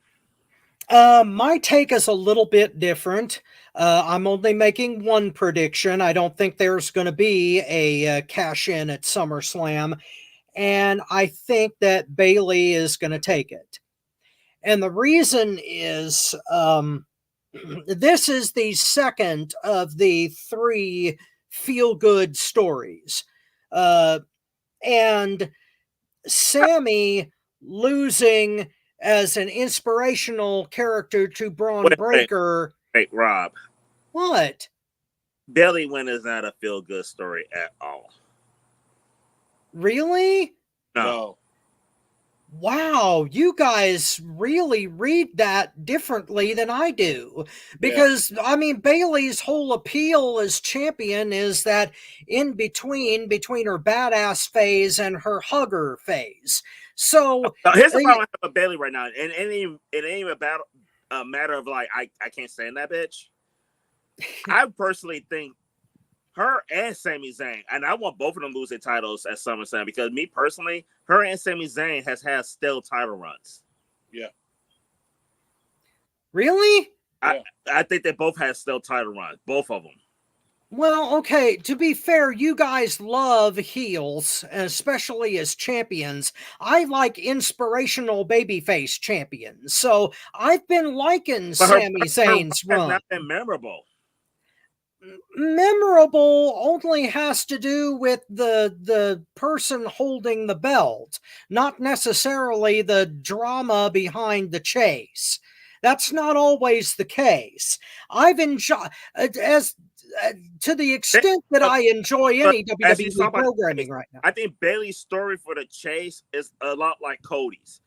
It was the chase was the payoff. It is just like I really don't think.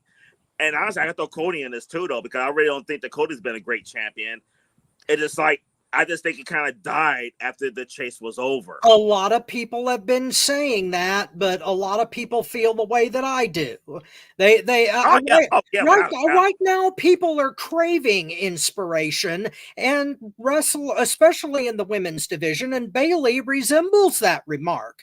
So I don't think that they're going to do the cash in now. I think they're going to wait a little bit so that they can firmly establish Tiffany Stratton as a heel, full-on heel, so that she can like take the legs out from underneath Bailey and make everyone cry about it. So I think babyface Bailey is going to take this and she's going to keep the belt until she drops it to Tiffany Stratton at either Survivor Series or a little bit earlier, because she can cash in the briefcase when it'll hurt Bailey the most, not necessarily where it'll not necessarily in the kind of way that you guys are thinking it'll happen. Now, granted, it could, but I think Bailey still has a lot of mileage in that category as an inspirational babyface champion. You guys may disagree with that and think that she ain't shit, but I think that Bailey has a shot at that. I just think that it's been a still run.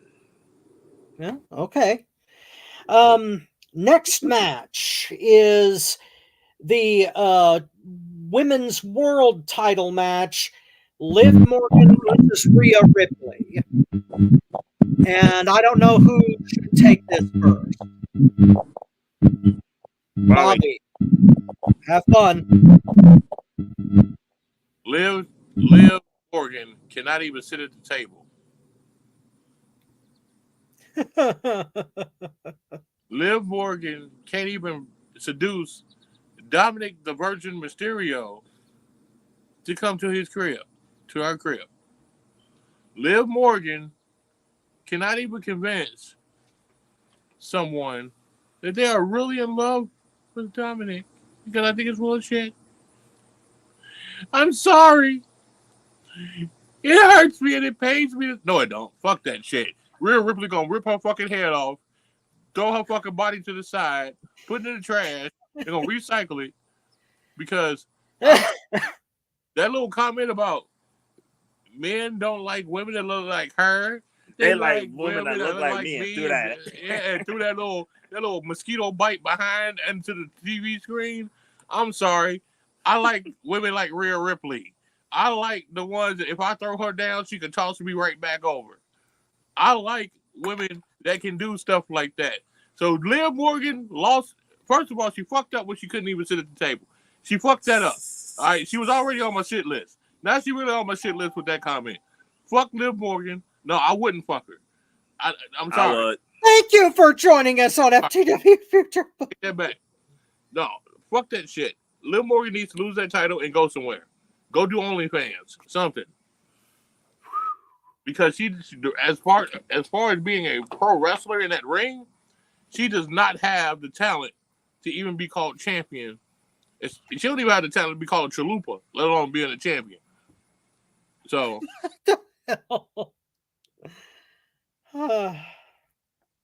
okay, Ty, what do you think? Ty, you gotta mute your mic. There you go. All right, that better? All right. It's the main chick versus the side chick. Liv's the side chick. Rhea's the main chick. I can live to be a main. Y'all get my point. He's a side chick. That's happening. All right.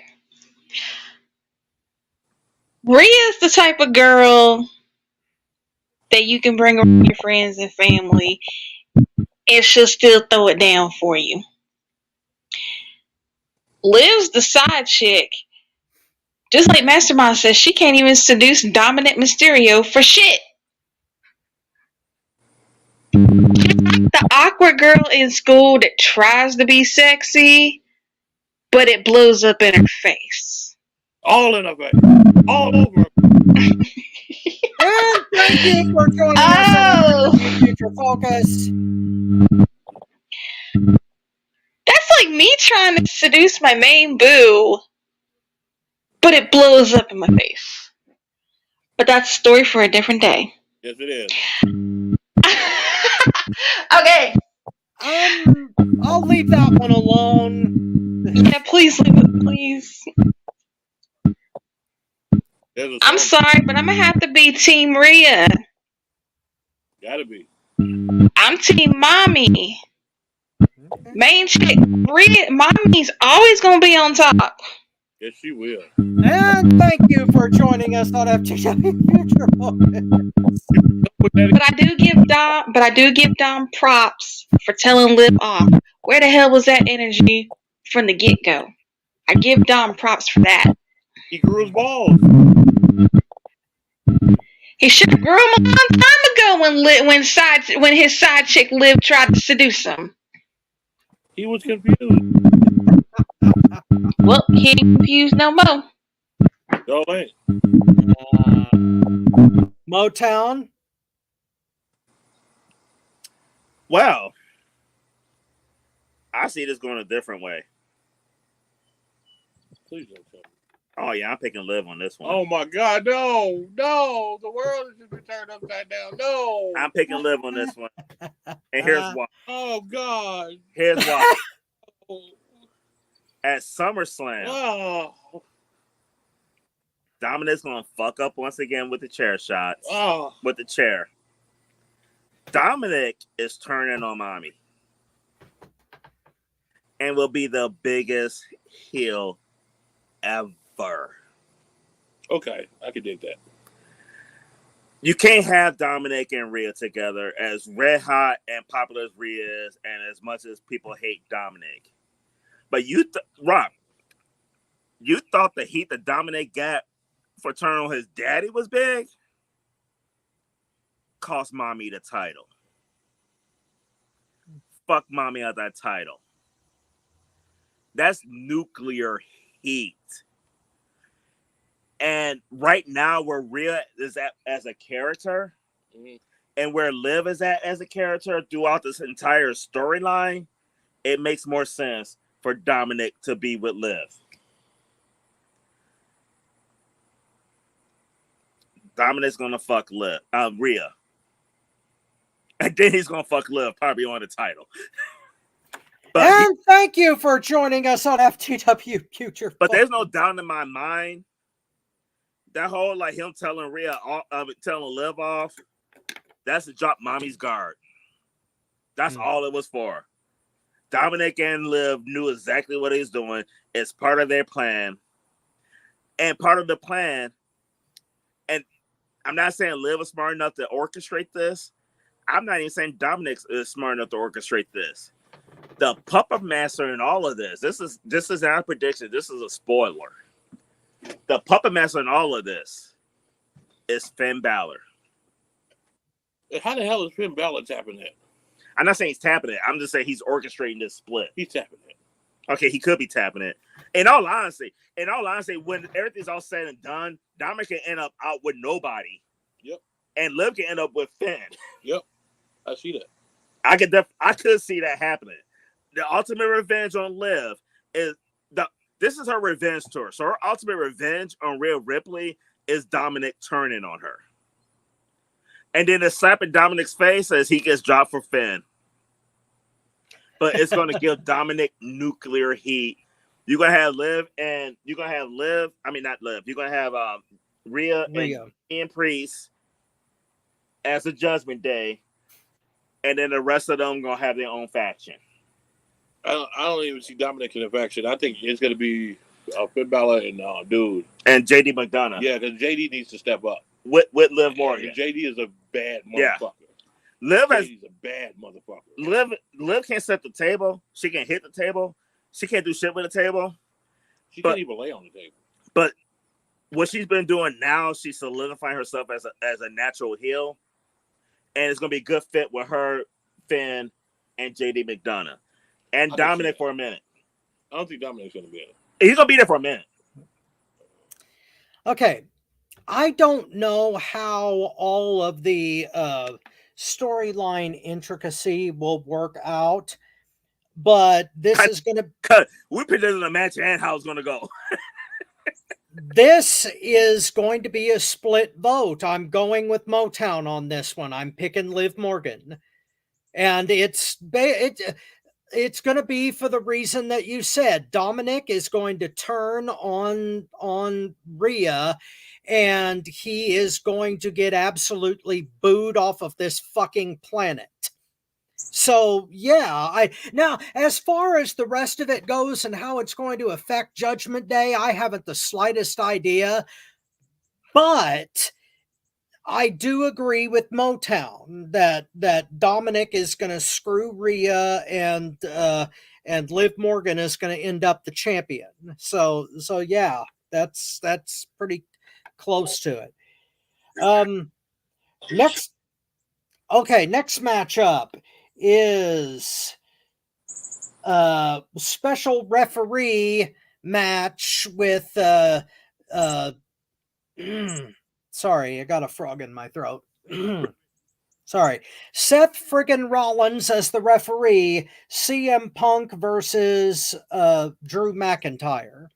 And I'm going to go first on this one because I was about as close to playing my I don't give a fuck card again with this match as I did with the Punk Night match, but I won't because this match, though I'm not crazy about it, isn't like desecrating anything.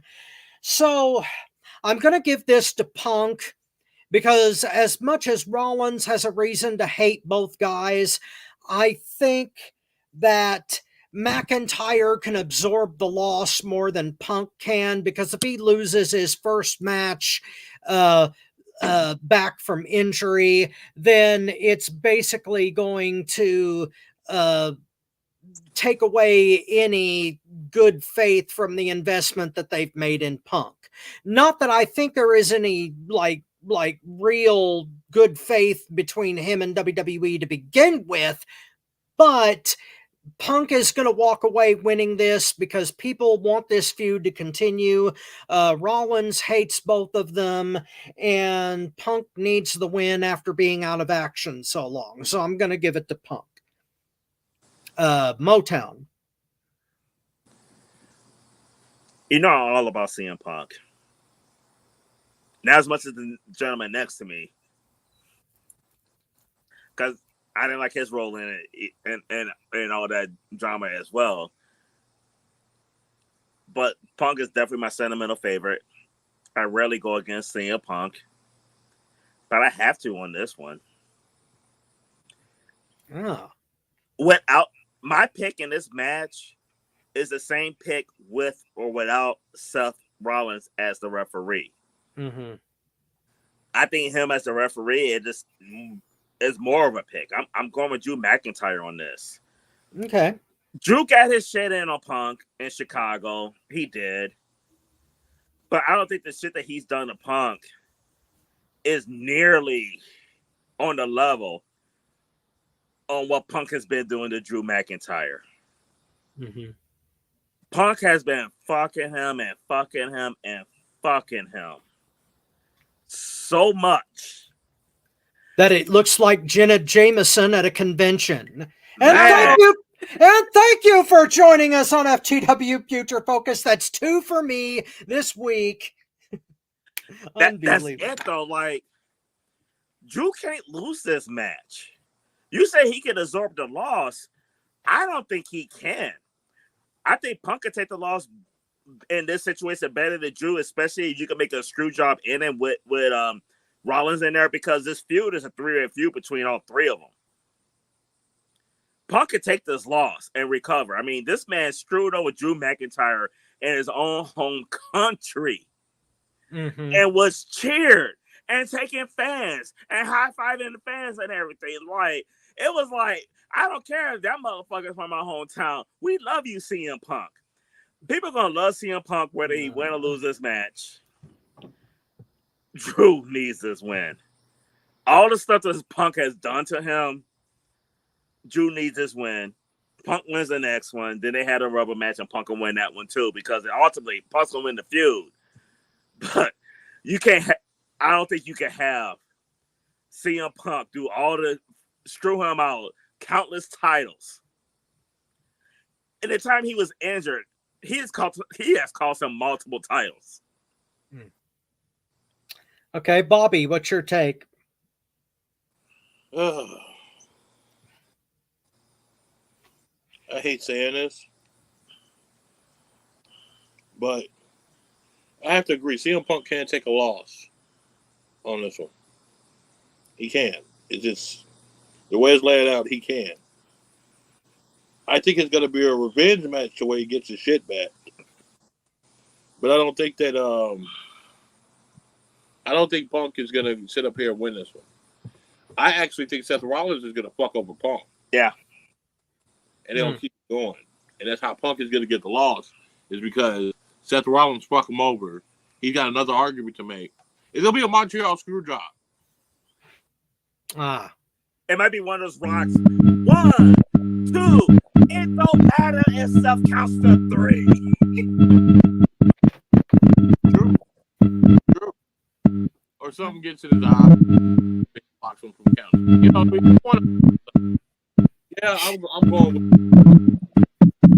with McIntyre. Yeah. Because in all honesty, if you think about it, Seth don't like either one, but I think he hates Punk more than he does. All right. Ty, who do you have? McIntyre. Okay. All right. That's a good time. anytime you're dealing with the first lady is good. Okay. Next match for the World Heavyweight Championship. Damian Priest defending against Valter/Gunter. Mastermind, who you got? Man, I can't pick. This is a draw with me. Oh, okay. And the reason why is because Triple H really likes Damian Priest. Yeah. Mm-hmm. But Gunter should really be smoking that dude. I mean, it should be like Snoop Dogg, fat ass blunt, he's gone. You know. I honestly, I don't know what to think on this one. This is a very intriguing match, and I think it's going to end up being the match of the night. Yeah. Could be. But I think this is a draw. I don't know. It's going to be double disqualification, something like that, to keep both of them strong. Can I go next? Go ahead, Motown. And the reason I asked to go next because we talk about this a lot as far as this match goes, and in his heart of hearts, he thinks Gunther should win. Yeah, I'm picking Damian Priest to win this. Okay. I am, and here's why. His whole title run has been he can't win on his own. He's constantly trying to win on his own. He's constantly trying to keep the Judgment Day out of it. He's constantly trying to win matches on his own. when he won at the last pay-per-view, CM Punk is the reason why he won. I think this is going to be the match that's going to solidify him as a legitimate world heavyweight champion. And I don't think you could put him in the ring. Or you can't put him in the ring somebody better than Gunther to like make it a great match. And that's Randall Keith Orton. Those are the guys that you want Damian Priest to be in the ring with to make him look strong, make him look good, and make you think he is a legit champion. If he loses this match, his title reign was a bust because nobody believes that he's a true champion because it's like he won a title with a cash in, which no harm, no foul. Definitely give you that with the sister CM Punk. He kept his title at the last pay-per-view with outside interference with CM Punk. He won other title matches with outside interference with Finn Balor and the Judgment Day. I think this day he will beat Gunther and show the world he is a true champion. And people is going to rise for Damian Priest. Gunther's going to get the title. No doubt in my mind. He's just not going to get it next week in Cleveland. All rise for the Judgment Day. I'm not so sure. I'm going with Valter/Gunther on this one. And actually, Motown, it's for the reason that you just mentioned. And it's also because I feel the same way about Damian Priest's title run that you feel about Bayley's. Yeah. I think he's been an ineffective... That's a fair argument. That's a fair argument. Yeah, I think he's been an ineffective champion. I can't argue that. They've been looking for a way to put that title on Valter, and I think this is their way to do it. I think that Judgment Day is going to have a really bad SummerSlam, and Priest losing the belt to Valter, Gunther, whatever you want to call him, is going to be the nail in their coffin. Motherfuckers Walter. What's that? The motherfuckers Walter. Yeah, exactly. But yeah, I think it's time. And that Damian Priest has really only been a transitional champion. They didn't want to put the belt directly from Seth to him, and so they had to go in between with all this stuff with McIntyre and Priest in order to tread water until they were ready for Valter to take the belt. This is it. I think Judgment Day is going to fall apart after SummerSlam, and the big man is walking away with the nostalgia belt. Ty, how do you feel about it? I'm also going ring general. Okay. I do want to piggyback on what you said. I think the Judgment Day is going to fall apart, go to shit after SummerSlam. Okay. Which is the shame. But that is the right they're going. Yeah. Honestly, win or lose. Even Damian Priest wins at SummerSlam, I still think the Judgment Day is going to explode. Well, it just makes sense because All over Liv's face. Like, guys. Thank you for joining us on FTW Future Focus. Oh my God. Hold on. Let's see.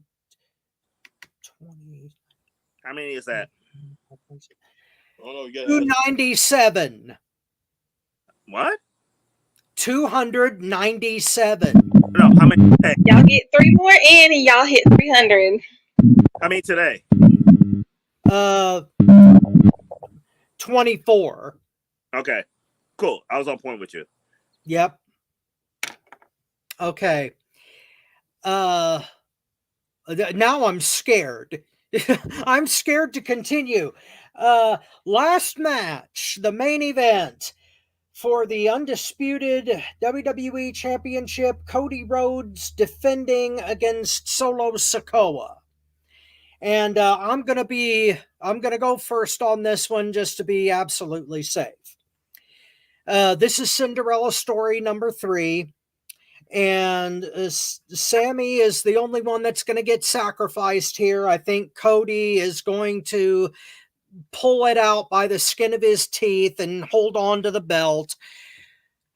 Not only because I think that Cody has been a more effective champion than anybody was ever thinking that he was going to be, but that the time is not ripe for WWE to be able to take the belt off of him and get away with it. Not Solo Sikoa is not ready for the top title, not by a long shot. He's still got a long way to go, like personality and skill wise, in my opinion, before he can be the number one guy. They're saving it for Reigns, either at Survivor Series or Royal Rumble or something. WWE needs the opportunity to self-correct from what they were forced to do at Mania 40. And since Roman is coming back as soon as they can arrange it, that belt is going back on him as soon as they can figure it out too, so that they can do Rock Roman at 41 and have the shittiest match in WrestleMania main event history. I'm looking for that match, Rob. Well, we have different outlooks. This for years. I have been dreading it for years, so we'll have to agree to disagree. But Cody's keeping the belt at SummerSlam, and somehow they're gonna get it back on Reigns, or God forbid Lesnar, and then they do Roman versus Lesnar versus Rock in a 3-way from hell that will draw all the money in the world and make me want to puke in my soup. They're not gonna do that. If Brock takes the title from Cody, Roman will win it at Royal Rumble. Ugh. Right here in Indianapolis. Now, Rock Roman match is 1-on-1. You can't make that a triple threat. You don't need to make a triple threat. That ain't gonna be a triple threat. And again, I say, yeah. Anyways, Ty, what do you have to say? I think they're gonna keep the title on Cody, because I don't want to see the Temu head of the table with the title. I'm just gonna say I'm sick of the Temu version of the Bloodline. I'm sick of them. When Reigns and the OG Bloodline come back, then they can put the title on Reigns. But right now, they're gonna keep the title on Cody. They're not gonna put it on the Temu head of the table. So you're not down with Bloodline Wolfpack? Nope.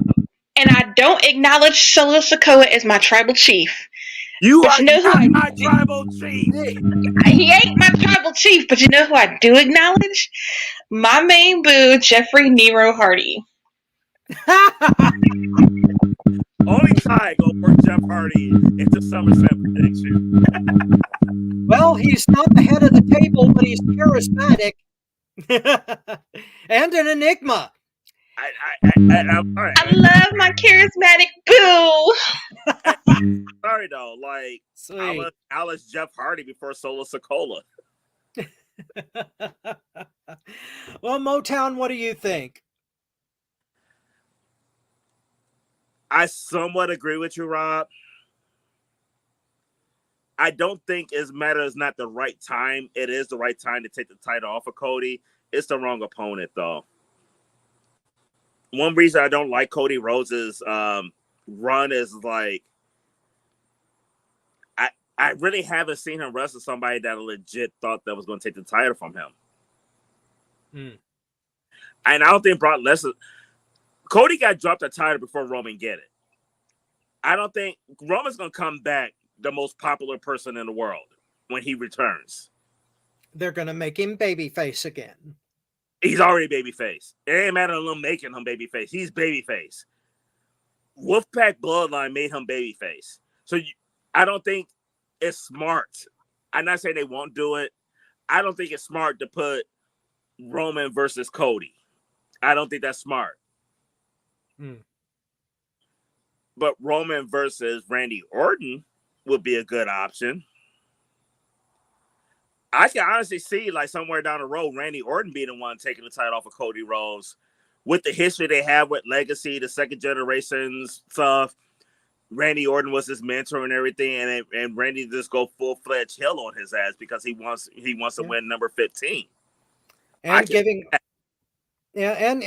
Orton another run with the title before he leaves or potentially retires would be a good guy. One thing that I don't want to see, and God forgive me for even mentioning this possibility, but them putting it on fucking Cena so that he can beat Flair's record. If they do that, I will shit 24 karat gold. Well, let me go ahead and get that. But before you go, Orton makes more sense than Cena for so many goddamn reasons. I don't want to see Cena in the back. He's leaving. Like, no, he don't need to be in the title picture. He don't. And he don't need Flair's record. But when Cody wins, I think the head of the tables music is going to hit. I think he's going to come out. I think Soul's going to be staring him down, distracted and everything. When he see the wise man and the real head of the table out there, turns around, crossroads. And the SummerSlam is going to end with a stare down between Solo Sikoa and Roman Reigns. Yep. This is what's really sad. How the fuck did the crossroads on Call of Duty look better than the fucking one Cody Rhodes do in the ring? Because it's a computer-generated simulator. I was never a big fan of that move, though. Nobody really has been, but Cody wanted a unique finisher. It's a inverted spinning DDT, and everybody seems to think that it looks cool, except those of us that have seen it too many times. Yeah. But Bobby, are you saying Cody's winning it? Yep. Okay. All right. Well, ladies and gentlemen, that about wraps it up for this edition of FTW Future Focus. It has been a fun show, and oh yeah.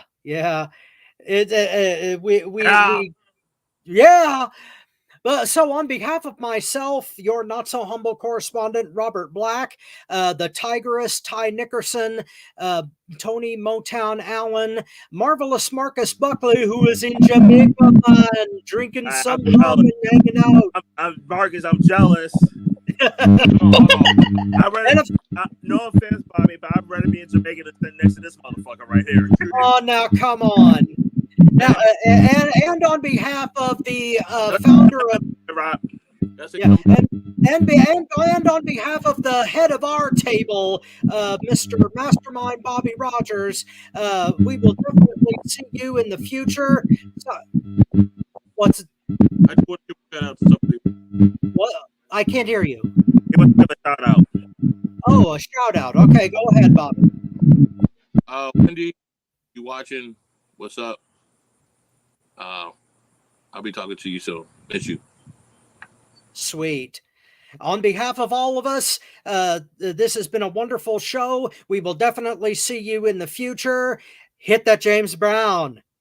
Yeah. Hit it. Oh, how you feel, brother? Feeling good. You feel good? Feeling good. It's groovy. Play so much bone, brother. How you feel, man? I feel all right. I call your name. I don't want no people to know you're in here. How you feel, fella? Hey, Jam! Sure getting down. Look at him! Ha. We're gonna have a funky good time. We're gonna have a funky good time. We're gonna have a funky good time. We're gonna have a funky good time. Let's take 'em up, Fred. We gotta take you high.